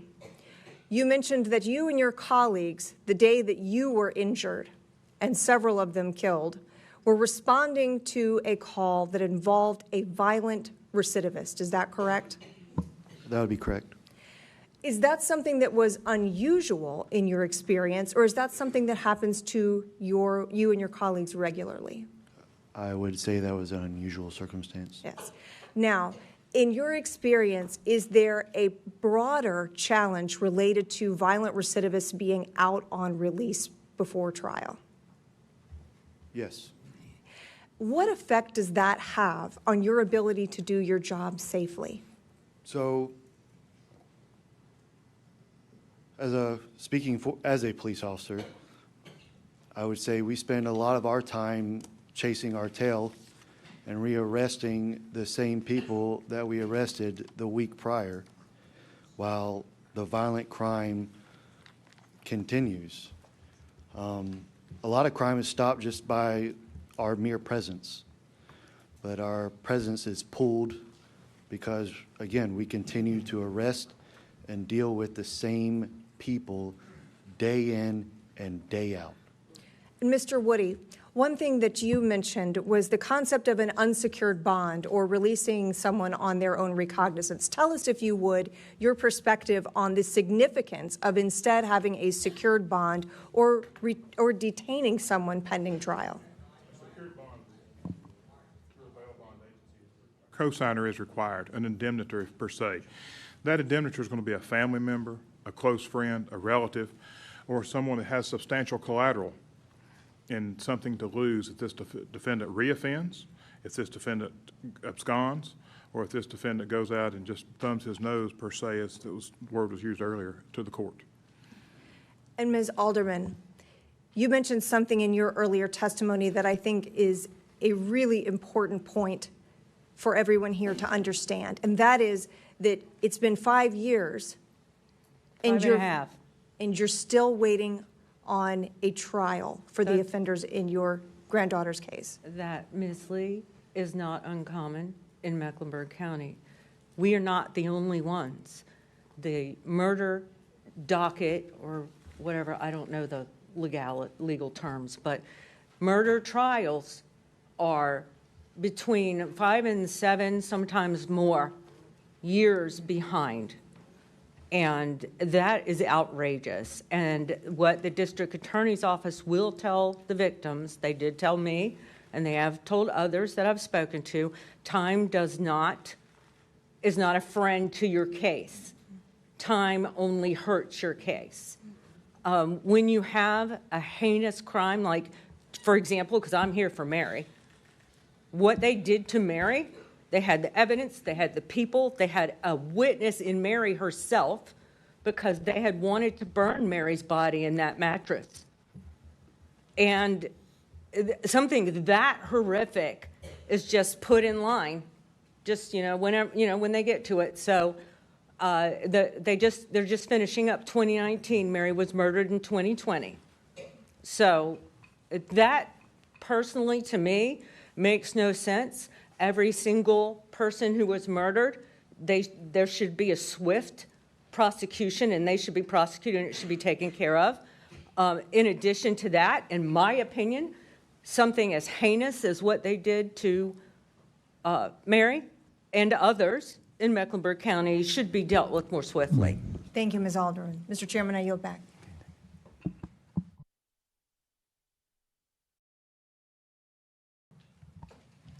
Thank you, Mr. Chairman. It's good to be here. You and I have traveled quite extensively and into multiple jurisdictions to see the results, I think, of soft on crime policies within counties, within cities. And unfortunately, I think Charlotte is no stranger to that, too. To Officer Campbell, thank you for your bravery. Thank you for your commitment to law enforcement. And thank you for speaking up. I had the opportunity yesterday on the way up here to talk to several members, officers that serve this area, who were fearful that if they spoke out, or that if I attributed things to their name, that they would somehow be penalized for that. And what they have said, and what they said on the phone with me, was really in line with what you've said, which is that these soft on crime policies, letting people out, letting people back out, letting reoffenders back out routinely, is a problem for what you do every day. That they don't feel the support from the city council. They don't feel the support from the judges on things that they do. Even your own handbook really ties the hands of law enforcement and the things that you're able to do. And I think that's certainly a concern. To Mr. Woody, thank you for speaking up about bail. There's a 2023 study in California, Mr. Kiley's state, of the Yolo County District Attorney's Office, where California found that 70% of defendants released on no cash bail went on to reoffend. 70%. And the study found that defendants released on no cash bail were twice as likely to be rearrested for felonies and 3 times as likely to be rearrested for violent crimes compared to those who actually posted bail. So I think that's in line with what you said earlier. Mr. Federico, you and I have had the opportunity to speak, and it's just heart-wrenching to hear and to hear your testimony about Logan and what she faced. And a lot of my questions today are going to be in line with you, because I really want to dive into this, because this is not unique to Charlotte or New York or California. This happened in my home state of South Carolina, in Columbia. I don't represent Columbia, but I want to dive into that. She was a beautiful young lady pursuing a degree in education. She wanted to be a teacher. I mean, that is the most altruistic and good profession that is out there. And her life was cut short. And let's dive into that. So, Mr. Federico, your daughter's killer had 39 prior crimes. Is that Yes. correct? Yes, and 25 of them were felonies. 25 are felonies. Did he serve any time in prison? He served a little over 600 days. So if you took all 25 felonies and you took all 39 crimes, and he had actually served jail for those, what were his sentences supposed to be? If you took them all together and you added them up. Over 140-some plus years. So 140 years, but he served 600. Right. In 2014, he was charged with first-degree burglary and grand larceny, and if he was convicted, which he would have faced 20 years. Is that your understanding? That is correct. Did he serve 20 years from the 2014 felonies? No. How much time did he serve? Do you know? I think 411 days. And then he was out? Yep. In 2023, he was charged again with third-degree burglary and unlawful carrying of a pistol. The court's comment on the public index of South Carolina says that the sentence would have been 5 years. Is that correct? Yeah. 2023 to 2028. Would have never met Logan. He would have never met Logan. He would have still been incarcerated. What happened in that sentencing? Do you remember? He was paroled for compliance. Yeah, he served time served, I think, right? Yeah, time served. 114 days pending his trial. Time served. Yeah. The maximum sentence of 5 years for third-degree burglary. And that's with the felon with a gun. 2 years probation, too, right? Yep. During that probation, while he was out, he reoffended again. Isn't that right? That's absolutely 2024? correct. Yep. What was that charge? Do you remember? I believe burglary. It was identity fraud. Yeah, identity burglary and identity fraud, I believe. I know you're not a lawyer, or prosecutor, or public defender, but to your understanding, is identity fraud a misdemeanor or a felony? Felony. It's a felony. Yeah. That's right. How much time do you think that he would have served if he had been convicted of that felony? Probably 15 to 25. That's right. 10 years, actually. Yeah. So 10 years in 2024, he would have never met Logan. Yeah. He served 600 days. Why was Mr. Dickey not in jail? You know what? A couple different reasons, but there was a couple fingerprint issues. But from what I understand, Mr. Dickey wasn't in prison because most of his plea deals. Plea deals. Yeah. And they say fingerprints, but don't you think that the judges and the solicitor would have had access to other records? Well, listen, if the person who found out about the fingerprints issue found out about it in 10 minutes, they sure as hell could have found out about it. Now, if the judge or the have you talked to the prosecutor, by the way, on the current case? Just once in 4 months. Who is his name? Byron Gibson. You have not talked to him once in 4 months? Once in 4 After months. the tragic murder of your daughter, you have not talked to the solicitor. We call them solicitors in South Carolina. That's correct. If the last judge prior to this murder were in front of you, what would you say to that judge? And then after that, I'll yield after your answer. I'm not so sure I would say anything to him. I'm not so sure he would be in front of me. Take a look at my daughter. I don't have anything to say to him. What could I say? How he disappointed me, how he failed Logan, how he failed everybody in his community. How many Alexander Dickeys do you think are out in South Carolina right now? How many Mecklenburg? Heck, there was 4 murders in Charlotte last week. I mean, come on. This isn't working. It's not working for anyone. Thank you for your bravery coming here today. I know it's not easy for any of the witnesses. And with that, Mr. Chairman, I yield back. Thank you. I recognize Mr. Knott from the state of North Carolina. Thank you, Mr. Chairman. To the witnesses here, thank you for your time. Thank you for your testimony. Ms. King, it's always good to see you again. Mr. Asher, I want to start with you. You talked about the decline in the homicide rates over the last time period. What time period specifically are you referring to? In general, murder rose 30% nationally in 2020, had stayed generally at that level between 2020 and 2022, fell about 10% in 2023. Last year, the FBI had it at 14, 15%, and then so far, the best estimate is roughly a 20% decline this year. And what, in terms of the homicides that you're referring to, what are the overall numbers per year on average? 2014 is previously the lowest murder rate ever recorded in the U.S., was about 14,500. In 2020, it hit about 22,000. And are you referring to convictions, charges? No, this is just from police reporting. This has nothing to do with the prosecution angle. The only reason why I'm asking is you're aware that it is a homicide to sell a lethal dose of drugs, correct?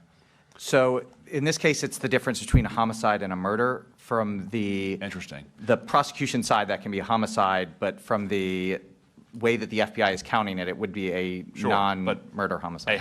A non-murder homicide, okay. Well, Yes. a homicide a criminal activity results in the death of the victim, correct? Yes. And isn't it true that since 2000, there have been roughly 1.5 million victims who have lost their lives because of overdoses? I don't have that number, but I can. Okay. So that's I don't doubt that. That's not as rosy as, crime is going away, crime is decreasing, correct? That's 1.5 million, 1.5 million Americans over the last 20 years who are not captured in this batch of stats. It's astounding. It's astounding. You're also aware that there was a leader in the Capitol Police Department, Mr. Michael Pulliam, who was suspended for manipulating crime data to make it appear that his community was safer than it actually was. You aware of that? You're talking about Washington, D.C.? Yes. I'm familiar with the allegation. I believe that it's under investigation. Yes. So it is potentially feasible that the conclusions that you're deriving, taken from police departments, are not the full picture. I believe that it is the full picture. I know you do, but it's possible. I'm just asking if it's possible. So crime data is very flawed. You just disregarded 1.5 million dead Americans. Well, I'm to not try to paint the disregarding picture anybody, that we are in a safer community even, now. Even overdoses are falling this year. I think that I can appreciate it. That's because they've been so elevated. Well, and they're falling because we have protected the American citizens by securing the border. One can appreciate a trend that we are seeing currently, a downward trend in both overdoses. We're seeing a downward trend in murder. We're seeing a downward trend in violent crime, while also not saying that these trends are acceptable, that the problem is solved. When you sit here and look at and talk to the people on the ground in Charlotte, sir, I would submit that your conclusions are not tethered to reality. Now, Officer Campbell, I want to talk to you just briefly about various initiatives. There's been a lot of discussion about partisanship and how the Democratic Party is not soft on crime. And there are some Democrats who are not soft on crime. But in terms of defunding the police, a clarion call for the Democratic Party, does that make us more or less safe? I would say that makes us less safe. What about working feverishly against long-term incarceration? Is that more or less safe? Less safe. Mr. Woody, what about cashless bail? Again, that's a uniquely partisan initiative, funded by Democrats nationally, locally, and the state level. Does that make us more or less safe? Cashless bail makes us less safe. Mr. Campbell, in regards to the complete disregard of our borders, our immigration laws, does that make us more or less safe? Less safe. What about decriminalizing all drugs? That's a partisan initiative in some parts of the country. More or less safe? Less safe.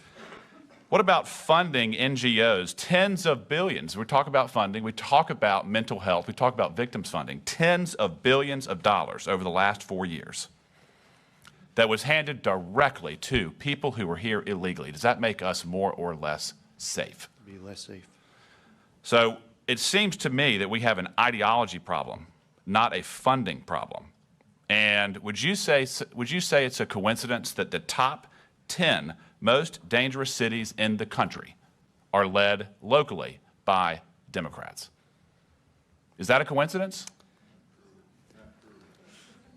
No. Now, Mr. Federico, I want to ask you, there's been a lot of discussion about you cannot incarcerate your way to public safety. Do you agree with that? Well, how can we find out? We don't do it. Right. I mean, there's percentages out there that after 3 years, after 3 years of release, 68% of them are rearrested. Right. So we've got to figure it out first. Put them there first, then let's do the math. Right. If someone has 39 arrests, 25 felonies, you think they've earned the right to be in a jail cell? He has probably one of the best resumes of a criminal. You think he deserves mental health, or does he deserve to be in jail? I think he deserves to be dead. Yeah. Ms. Alderman, in regards to your tragedy, again, thank you for being here. Did the criminal who affected you so mightily, does he deserve mental health, or does he deserve to be in jail? The criminal, Time has expired, but I'll let you finish that question. the criminals who killed Mary are not mentally ill, so it's not a valid concern of mine. Thank you. Mr. Chairman, I have a unanimous consent request, just one this time. I ask unanimous consent to enter into the record an article from Reuters dated September 29, 2025, entitled Exclusive Federal Drug Prosecutions Fall to Lowest Level in Decades as Trump Shifts Focus to Deportations. Without objection. You recognize the gentleman from North Carolina, Mr. Harris. Thank you, Mr. Chairman, and thank you to all of my colleagues for coming to be a part of this. I want to thank you for holding this hearing here in the city of Charlotte. I moved to Charlotte 20 years ago, brought my family here to become the pastor of First Baptist Church here in downtown Charlotte. And I can tell you that in that 20 years, the Charlotte that we have discussed here today, there's a lot of issues that I think all of us have recognized. And quite frankly, I'm very thankful to have an opportunity for us to converse on how we can make it safer and for its residents and its visitors. All of us here in this room and across the country have seen the video of the tragic murder of Irina Zarutsko. We've heard the harrowing stories that all of you have shared today. And again, I add my heartfelt condolences to you, but my incredible admiration for your strength and resolve and courage to continue to tell the stories, and you cannot quit telling them, and I'm very grateful for your willingness to step up. But in the case of Irina Zarutska, Carlos Brown Jr., we know, had a long criminal history, and despite this, in his last encounter with the law prior to murdering Irina, Magistrate Teresa Stokes released him back into the community with only a simple, and I quote, written promise to appear for his trial. Now, sadly, it's all too common for a criminal to be let off easy by a judge, only to have him turn around and commit even worse crime. And you know, and I know, this is unacceptable. Officer Campbell, I want to turn to you quickly. Have you encountered situations where individuals with a history of violent crime were released and you saw later reoffended? That would be the majority of the people I arrested. The majority. Thank you, sir. In your view, how do lenient bail policies impact crime in Charlotte? It would increase it because they know they're not going to be held accountable. And how do you as a police officer feel when these criminals are arrested and are shortly released immediately back into the public? I feel like the majority of the work that I've done was pointless because they'll be out on the streets while I'm still writing the report. Well, in my view, lenient bail policies are not working in the city of Charlotte or cities across this nation. Criminals need to know that when they get arrested, they will not be immediately released on just an unsecured bond or written promise to appear. In fact, I want to share a story that former Union County DA John Snyder shared with me years back. A man was arrested just over the Charlotte border in Union County, and that I represent. Being a repeat offender in Charlotte, he suddenly noticed that the police car was headed in the opposite direction of Mecklenburg County Jail. After raising this concern with the police officer, he was informed he had been arrested in Union County, not Mecklenburg. And upon hearing this, the man began sobbing because he knew he was going to jail that night and would spend the night in jail.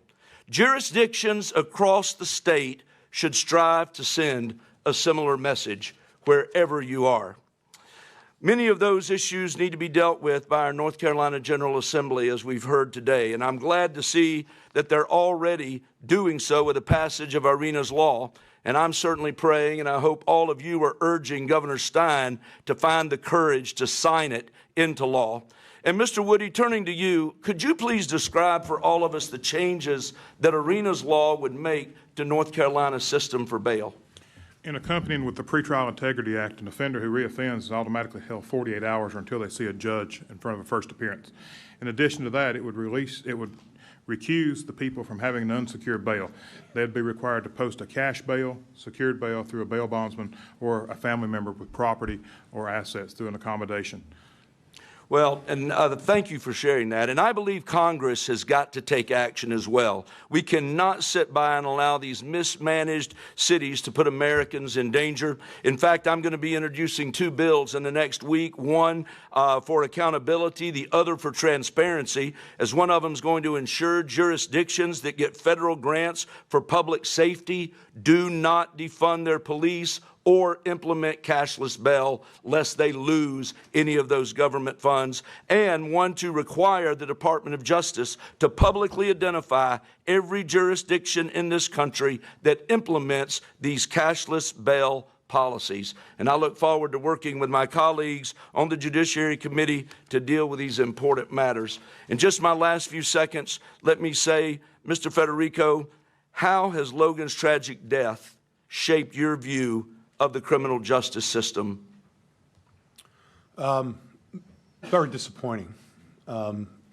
When criminals have more rights and are respected more than an innocent young woman at age 22, it should send a shockwave to everyone, Absolutely. Well, again, let me just say thank you to all of you for sharing your stories. Please keep sharing your story. And with that, Mr. Chairman, I yield back. Thank you. I now recognize Mr. Moore from the great state of North Carolina. Thank you, Mr. Chairman, and I want to thank the committee for being here today. I'm proud to represent Charlotte in Congress, part of Charlotte, and while I'm glad that the committee is here, I certainly hate the circumstances under which that the committee has to be here. To our witnesses here, I have no words. Some of you I've talked to before, some this is the first time, and the tragic deaths that you all have discussed, that you're living through, Officer Campbell, your injuries are things that should never, ever have happened. And I do want to push back on some of the argument that this is a money issue. This is not a money issue. This is a policy issue. This is a choice that is made often by magistrates, and I can give you some examples. One as recent as just a couple weeks ago. Two of the district attorneys in two of the neighboring counties I represent, Travis Page from Gaston County, Mike Miller from Cleveland County, are here. And I can tell you a story that I think is very telling, and this happened just September 3rd, so this is very recent. A guy by the name of John Alexander was accused of breaking into a Belmont Abbey College dorm room and sexually assaulting a student. That happened in Gaston County. However, he was initially arrested here in Mecklenburg County. Guess what his bond was, Mr. Chairman? Here, the bond was set at $50,000. He made bond.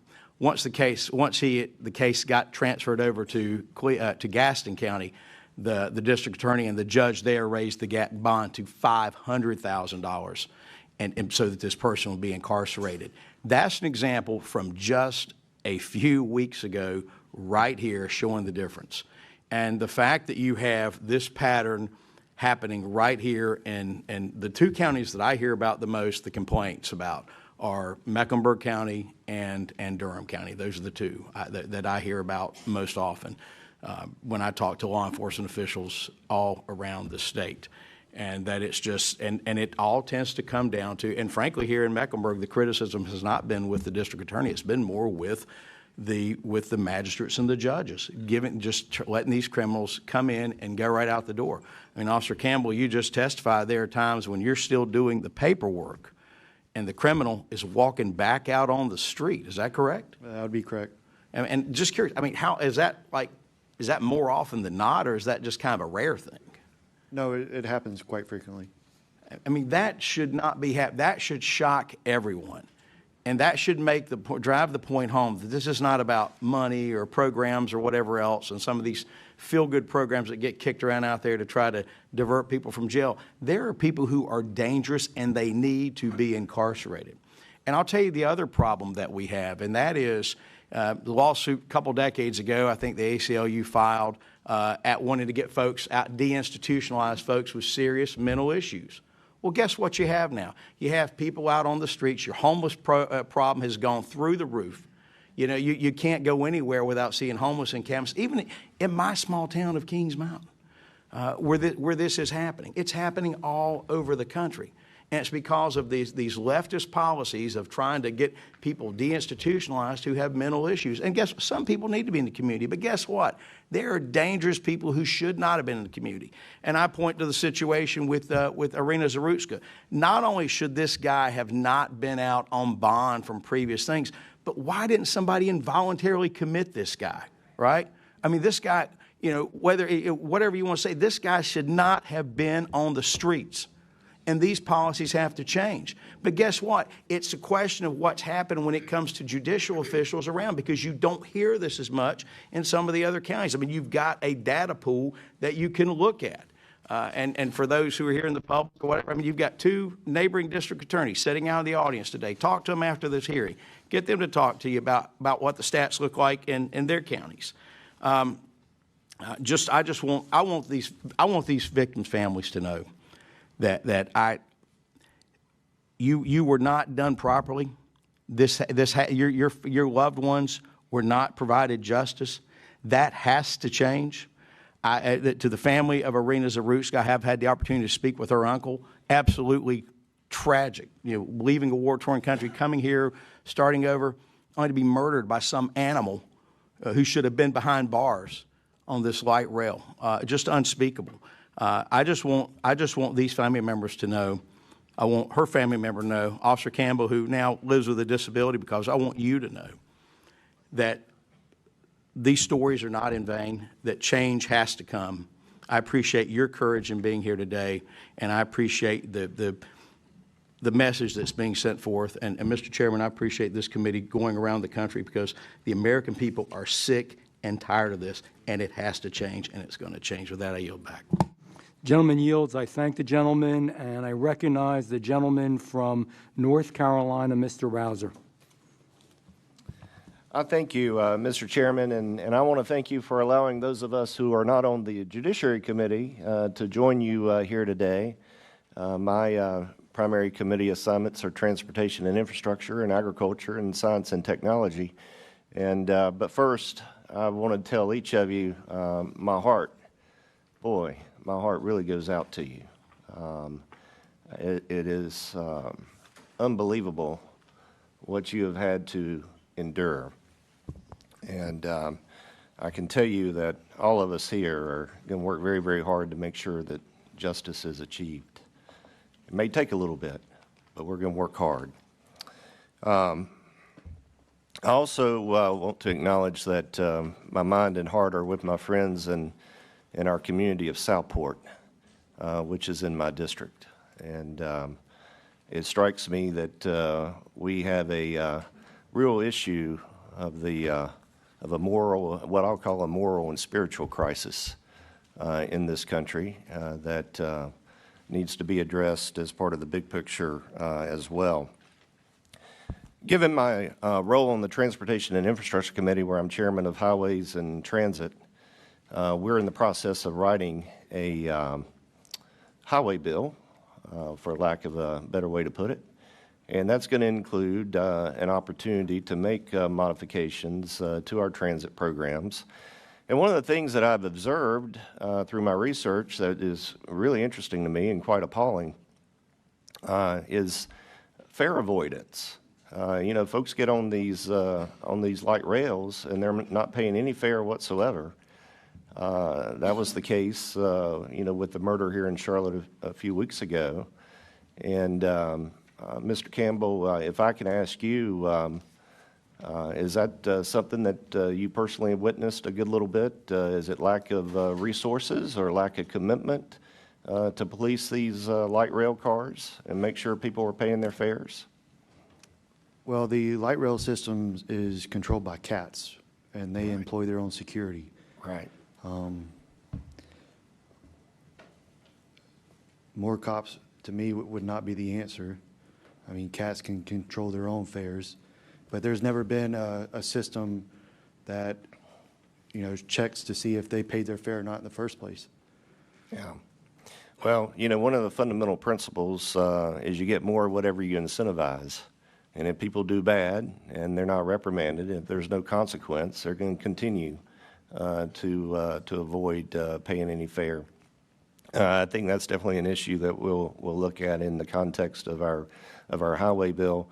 I know we have some great and fine citizens of this community, David Longo and many other business leaders who are working to enhance the community here for the future and are working on those specific issues, and I appreciate them for their commitment and dedication to it.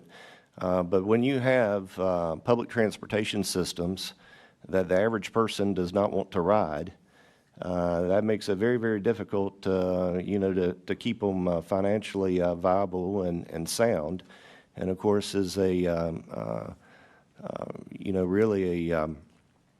a problem for the community as a whole, because after all, taxpayers are paying for them. Let me ask you, Mr. Woody, switching gears a little bit, I'm just curious your thoughts on this. Do you think magistrate judges are under political or institutional pressure to release offenders with minimal bail, even in violent cases? I think magistrate officials are given a bail schedule, and whether they adhere to that bail schedule or not, I think will be under their own accord.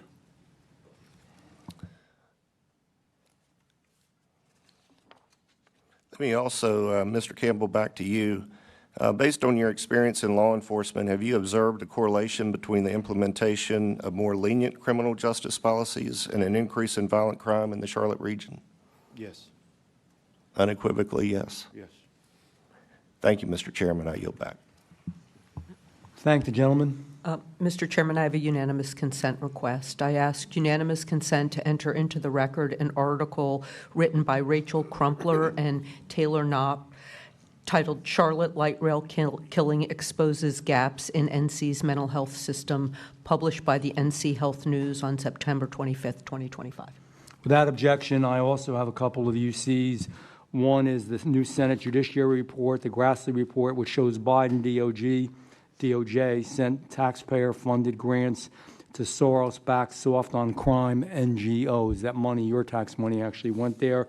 I also have another unanimous consent from the City Journal. Are crime statistics reliable? The agencies from that article process is shrouded in mystery, and its numbers are often inconsistent and inaccurate. With that, I will recognize the gentleman from North Carolina, Mr. Edwards. Thank you very much, Mr. Chair. And again, I appreciate the opportunity to be waived on to this committee, to visit Charlotte, and to hear from this fine panel of witnesses. To each of you, thank you for being here. Thank you for your courage. I want to apologize to you, first of all. I find it interesting that we've heard in many situations from the folks that have talked today, efforts to distract us from what the actual issues are. Efforts to create diversions from the horrible stories that we've heard from our witnesses here today. We've heard this issue politicized with documents that have been entered that have absolutely nothing to do with the relevance of your stories. And I apologize to you for that. Frankly, I'm embarrassed that way too many times this is the way Congress operates. But I can promise you that while this behavior might be taking place up here with this panel, your stories have resonated with every member that's up here. And we will remember these when we get back to Washington, D.C. I apologize that we're hearing from folks that just say, give me more money and I'll fix the problem. That's typically what we hear with about any problem that I've faced in Washington, D.C. Give me more money and then I'll fix it. If there's anybody here that believes that simply reaching deeper into their pockets will fix this problem, please leave a collection over here in front of Ms. Ross before you leave today. We've heard that less guns on the streets by law-abiding citizens would fix this problem. Ms. Alderman, let me ask you, would less guns on the streets by law-abiding citizens, would that have saved Mary's life? No, not in Mary's case, absolutely not. It would not. I ask you, Mr. Woody, while no, I don't think anybody here is an expert on Arana Zarutska, do you believe that less guns on the streets by law-abiding citizens would have saved her life? Absolutely not. And yet we're turning our conversations towards those types of things. We heard up here that Charlotte has the eighth best crime rate in the country. Ms. Alderman, do you take solace in knowing that somebody wrote an article that Charlotte has the 8th best in the country? Does that help you? I don't care. Exactly. That has nothing to do. It's completely irrelevant. With us saving Mary's life. We heard up here that, I think it was Ms. Adams that mentioned that there's been a 25% reduction in violent crime. I think we heard something similar from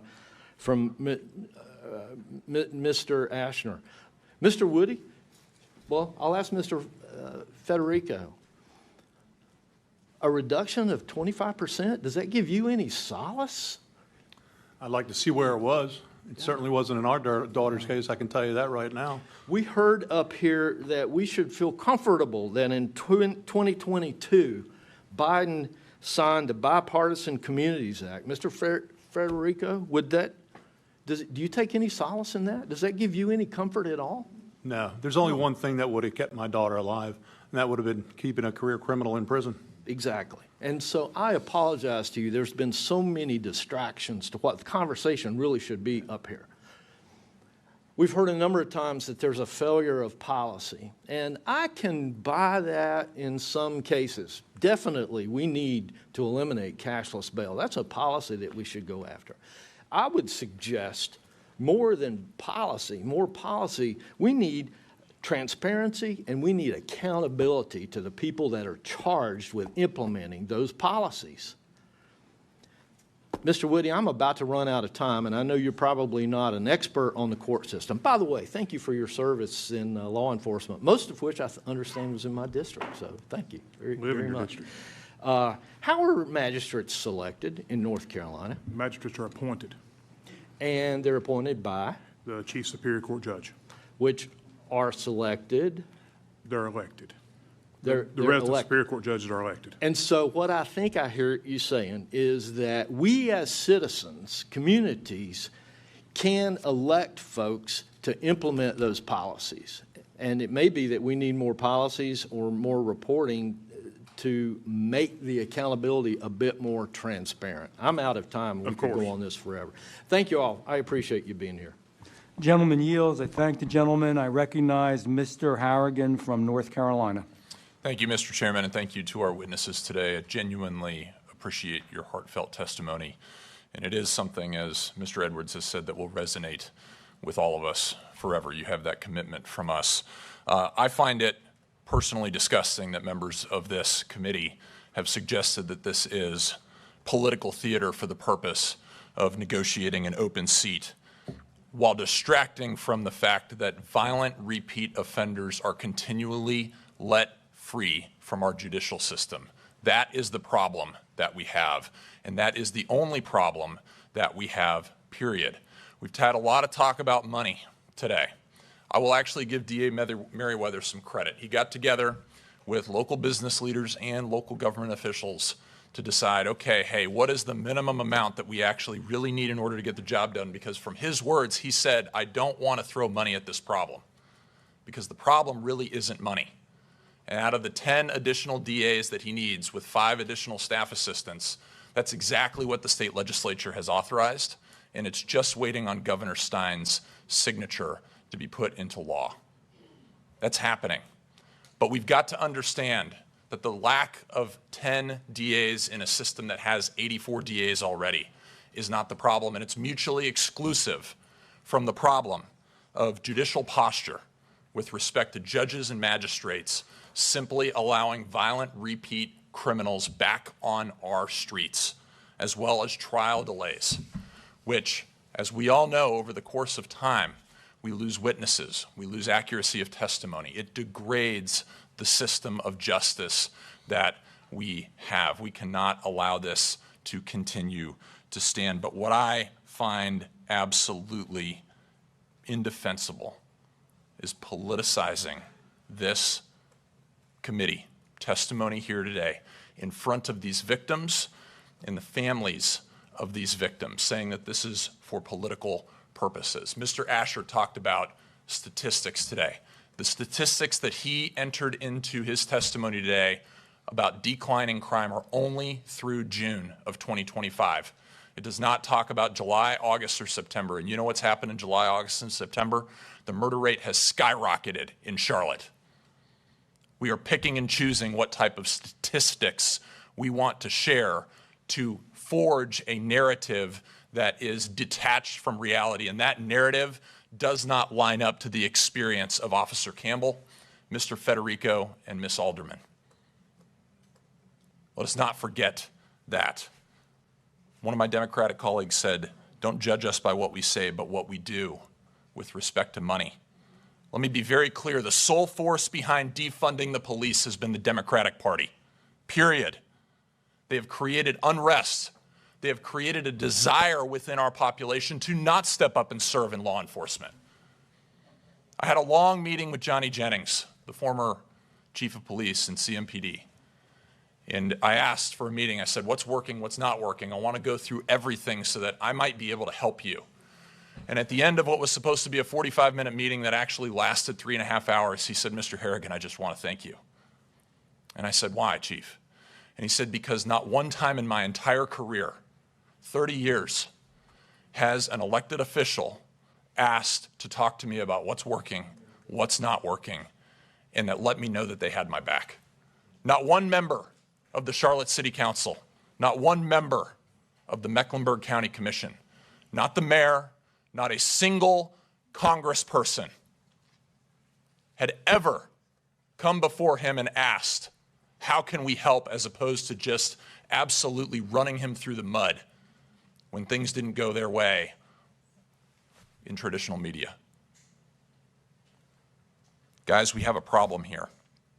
We have a very real problem that we need to work together to solve. But we have to understand what is the root of this problem. And it is, as Mr. Moore said, it is not money. It is poor policy built on poor principle that is leading us down the road to failed outcomes. We have failed leaders who are leading us down the road to failed outcomes, and it's their kids that paid the price. That's got to stop. I've got a daughter, 2 daughters, Reagan and McKinley. They're 6 and 8. And God forbid, if something like that ever happened to them, I could not be a civil citizen. Mr. Federico, I thank you for your restraint today. God bless you. I yield back. The gentleman yields. I recognize Mr. Schmidt from the great state of Kansas, I believe. Thank you, Mr. Chairman, and want to thank all of our witnesses, but particularly the family members or the victims themselves in the case of Officer Campbell.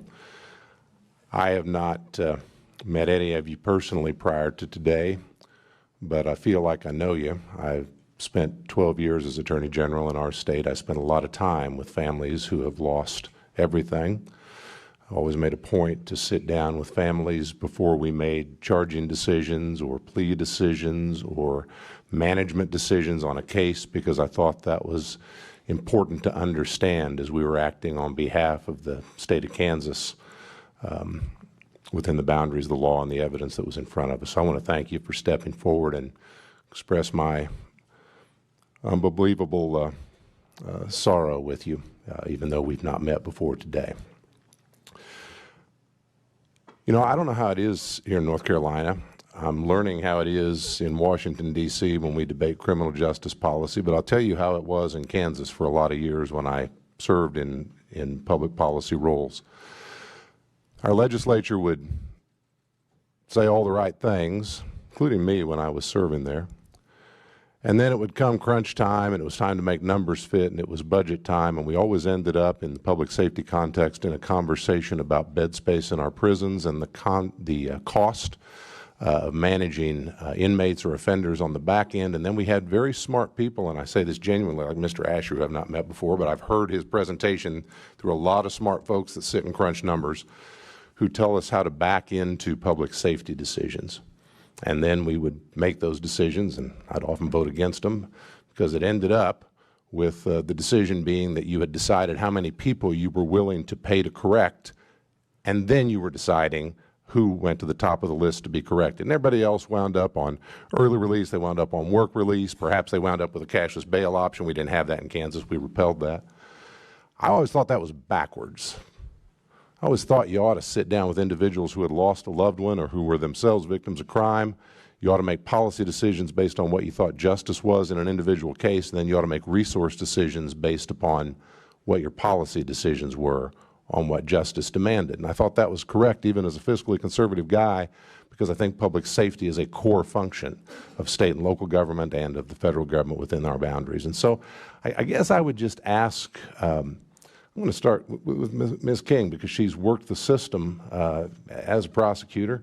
I mean, do you share that general philosophy that we ought to decide who we need off the streets first, then figure out what it costs, as opposed to deciding how much we're willing to spend and then figure out who we can get off the streets with the resources available?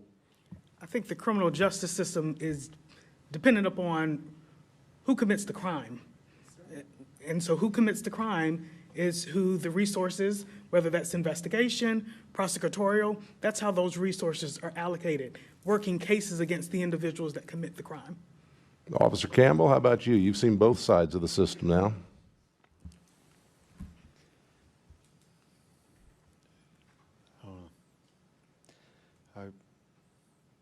Because I don't know where you want me to begin. Wherever you think is appropriate. Because we sit here and we allocate funds and time and equipment to arresting one person. Go through the system, they're already back out. They commit another crime before they have the court case. Now you got 2 court cases. It just keeps piling up. So that would be my experience in this whole thing. Mr. Woody, you deal with a particular slice of the offender population at a particular moment in time. Any thoughts on that general approach? I think the general approach would be that there has to be some sort of accountability for the offender. We start with the accountability at the date of arrest, and the accountability follows them throughout the duration of the charge, so the snowball effect doesn't begin. I think cashless bail has no accountability for the offender. They're released 1 day, 2 days, 3 days with no consequences, versus secured bail. If they go through a secured bail process, they have family, someone with collateral, someone with skin in the game to verify that they go to the court system. Mr. Federico. The safety of the community has to come first. And if that is putting somebody in prison right away and not letting him go until it's ready, as far as their hearing, you have to think of the community first. Nobody thought of the community first. 39 arrests, 25 felonies. Amen. Come on. Seriously. Who can possibly explain that to me? No. So it has to be, you put them in there, we'll worry about it later. We'll figure it out. Simple as that. Amen, sir. And I believe I'm out of time. I would ask Ms. Alderman, but I'll leave it to the chairman on that. Thank the gentleman, both of you actually. Let me get my place here. Yes, Mr. McDowell, I recognize Mr. McDowell, the gentleman from North Carolina. Well, thank you, Mr. Chairman, and thank you to each of the witnesses for being here today. I want to first address something that one of my colleagues said to begin this hearing, which was that apparently all of the folks on the Republican side are here to talk about catchy slogans, and that's what we care about. And I take offense to that. And I think it's wrong, and I think it needs to be called out, because 9 months ago, I was sworn in to serve as a member of Congress, and the only reason that I ran for Congress was because my little brother is one of those statistics that Mr. Asher failed to mention. He was killed by fentanyl poisoning. And this is not a statistic for me. This is not a catchy slogan. What this is a way for me to get up and do something about it. I wouldn't be in Congress were it not for failed policies of Democrat politicians that left our border wide open. And so I take offense to what my colleague said to begin this meeting, that all we care about is catchy slogans, because it's wrong. I know firsthand, Mr. Federico, what it's like to see that picture, a picture of a lost loved one that drives you, that motivates you. In my office, I keep a picture of my brother that I have to see every single day before I go to vote, so I remember why I'm here. And every day when I see him, I will see Logan, because that's why I'm here. I'm here to do something about it.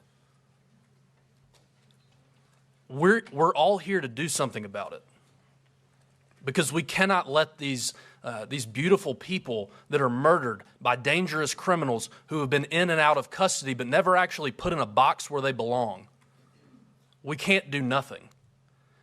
There's been a lot of conversation today about funding and mental health, and my wife is a therapist, and I don't think, as good as she is, I don't think an hour a week with my wife would have saved Irina, because I don't think that would have saved DeCarlos Brown's mental health. No, he's an animal, he's a criminal, and that is obvious by the horrific video that we saw. He belongs in a jail cell, and it is a failure. I won't even call them leaders, because they're not leaders, because leaders would have made sure that he was in prison. They're elected officials that didn't do their job, and they need to be called out for it. I hate that Mr. Asher is not here to talk about the rosy statistics that he offered us today, but I don't think that those rosy statistics really do anything for victims' families. And so, Mr. Federico, I have a question for you. Do the statistics that Mr. Asher shared with us today, do they do anything to ease your pain? I think they're crap. I concur. And unfortunately for the narrative that my friends on the other side of the aisle are trying to paint, I'm going to yield the rest of my time to Representative Knott to continue his questioning. Thank you, Representative McDowell. You know, it's alarming that we've been told it's a funding issue, it's a mental health issue. You can't incarcerate your way or law enforcement your way out of crime. Stats tell you, Charlotte, that you're safe, so sit down and be quiet. It's outrageous. It's outrageous. And their statistician said, disregard 1.5 million dead Americans. That law enforcement data that he utilized is inherently flawed. But sit down and be quiet because you're safe. I find it outrageous. We do not have a spending problem. We have an ideology problem. And when we start to look at behavior as some sort of collective trend or some sort of disparate impact if we actually police, rather than what one person does he or she deserve to be charged and prosecuted, we're going to be way off course. That's it. Justice is blind. If you commit a crime, you deserve to be prosecuted. And I hate to say this, but I've been very convicted up here. If any of us on this row right here had something stolen from us, if we were slapped, punched, shoved to the ground, do you think that we would be crying mental health? I find it laughable. I find it laughable. And I'm astounded that when we look at the brutal murder of Irina, how anybody could conclude this is a mental health crisis is astounding. I'm short on time. Ms. King, let me just ask you, one tool that I think is underutilized is the task force officer model. Can you briefly summarize how we can implement that around the country to force multiply for good? Absolutely. The task force model, which was best utilized through the Organized Crime Drug Task Force, combines resources at both the federal and the state level, law enforcement, and even prosecutors. The benefit of that is because oftentimes local law enforcement, they know the drivers of the violent crime on the street. They're in the community every day. They know those repeat offenders.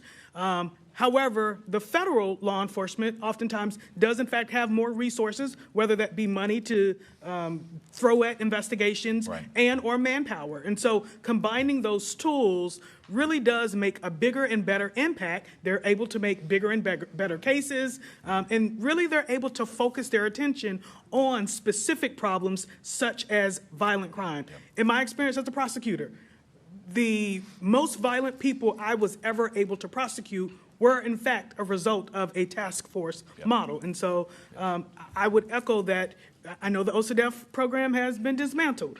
I would echo that bringing back programs such as that are, in fact, tremendously instrumental in our communities. Thank you. The gentleman yields, and the gentleman yields. And last but not least, we have the gentleman from South Carolina, Mr. Norman. You know, I've sat here for, 2.5 hours and heard members that serve in Congress quote statistics quote statistics, crime statistics down in Charlotte. How does that help the victims that are up here? What if, Ms. King, if your daughter or your granddaughter or Congresswoman Ross and Adams used your time to quote how crime is down? What about calling your mayor out, Mayor Lyles, who failed to report the stabbing? Bring that picture up here. Who failed to report the stabbing. It happened in August 22nd. Where's your voice for that? Where's your voice for those, for the children who were, as my colleague mentioned, were led across the border to the tune of 20 million people by your president who opened the door? We finally had a president that stopped it. And you criticize Trump and quote statistics? Are you kidding me? It's a disconnect. What about the 14,000 murders last year? What about that statistic? What about the, Mr. Federico, what'd you say, 39 violations, 25 felonies? He's out. He's out. This is an insult. You could fill this entire room with victims all across Charlotte, and I'm from South Carolina, but you could take just a county and fill everybody here. And y'all using your voice as members of Congress? No, it's more than about money. What about cutting the pay of those judges who cut these criminals loose? What about them? Yeah, y'all put the handcuffs on the police, and you put the handcuffs on the police instead of on the victims. It blows my mind as I sit here and hear this. Let me give you a visual. Ms. Federico, I see your daughter. What about this? Mr. Chairman. What about this? This is the moment before she. Hey, Mr. Chairman, it's my time. It's not her time. It's the gentleman's time. It is the gentleman's time, and it is his right as a member of Congress to testify. I'm serious. What about where was her? Well, how about that statistic? Did it help her?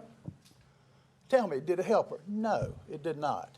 It's a miscarriage of justice, and for members to sit up here and use their time, it's amazing that in America, what happens here, what happens to this young lady. What happened to your daughter and your granddaughter? That's like Mary. That's what happens in third world countries. What happened to Charlie Kirk? That's what happens in third world countries. And you got members of your party who are, many of which identified with the assassin. All I'm saying is this is not time for politics. This is not time for any race. It's not time of any party. It's about time of justice. And like Mr. Federico said, until we stop putting people in prison, no amount of money, no amount of heartbreak and try to decide, is it mental illness, is it whatever it is, I don't care what it was. They murdered right here. It's sick. And that's what we've got to correct. And that's what many of us up here will stop, or at least stop. And Ms. King, we had a perfect example of a statistic I doubt you ever would hear of. It's the former law enforcement from my home state came up here for a bowling alley. His wife got assaulted. He jumped up and stopped it, like the people failed to do with this lady. He shot at him. I mean, the criminal. He had the license tag and all. Guess what the police said? Can't prosecute him. We don't have enough evidence. He said, I've got the license number. I mean, and so that statistic never showed up. The Charlotte police, for whatever reason, wouldn't report it. The bottom line is, until we start getting a lot harder and start, these do-good policies have to go away. We've got to start, the crime needs to be prosecuted. And judges that don't do it, they ought to be replaced. So call for cutting their salary. I yield back. Gentleman yields back. I know we have some unanimous consents on both sides of the aisle. Mr. Fry, I believe you. Yes, Mr. Chairman, I've got two UCs. One is an article in the National Police Association written by Doug Wiley. After 21 years as defense attorney, Byron Gibson isn't much of a prosecutor. I also have you want to do them all collectively? Yes. Okay. I also have the SLED report from Alexander Dickey, who was the murderer of Logan Federico. Without Have that. objection. Thank you, Mr. Chairman. Ms. Ross, I believe you have some ranking member? I have a few, thank you. So I ask unanimous consent to enter into the record a report written by Kylie Murdoch and Jim Kessler, 21st Century Red State Murder Crisis, published by Third Way, February 27th. Without objection. Unanimous consent, report written by Chandler Hall, highest rates of gun homicides are in rural counties, published by the Center for American Progress. Without objection. An article written by Nick Wilson titled Trump Administration's Budget Will Undermine ATF's Effort to Prevent Violent Crime. And an article written by our witness, Mr. Asher, who had to leave, What to Do About Crimes Persistent. Without objection. And then a unanimous consent to enter into the record an article written by Michael Waldman, Trump Defunds Effective Crime Prevention Policies. Without objection. So, I want to... Ms. Adams has one. I'm sorry. Mr. Chairman, I'd like to enter into the record, ask unanimous consent to submit the CMPD report, a weekly crime report, Charlotte Mecklenburg, from August 24th to 2025, showing a 30% decline in homicides compared to the same period last year. Without objection. I want to apologize to Irene's family for that photo. They don't want that continue to be used to politicize, and that's exactly what you did. Your time has expired. Your time has expired. Mr. Chairman, a unanimous consent request. Yes. Move to admit Heritage podcast, The Blue City Murder Problem. The left's claim that America has a red state murder problem is misleading and deflects from progressive soft on crime policies that have wreaked havoc. Without objection. So I want to thank you all for being here. I do want you to know one thing. Politics is not what it should be sometimes, but I believe that the majority of folks up here really did hear you, for real. And we'll do the very best that we can. It concludes today's hearing, and we thank our witnesses for appearing before the subcommittee today. Without objection, all members will have 5 legislative days to submit additional written questions for the witnesses or additional materials for the record as so desired. The hearing is adjourned. Thanks.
report written by Chandler Hall, Highest Rates of Gun Homicides Are in Rural Counties, published by the Center for American Progress. Without objection. An article written by Nick Wilson titled Trump Administration's Budget Will Undermine ATF's Effort to Prevent Violent Crime.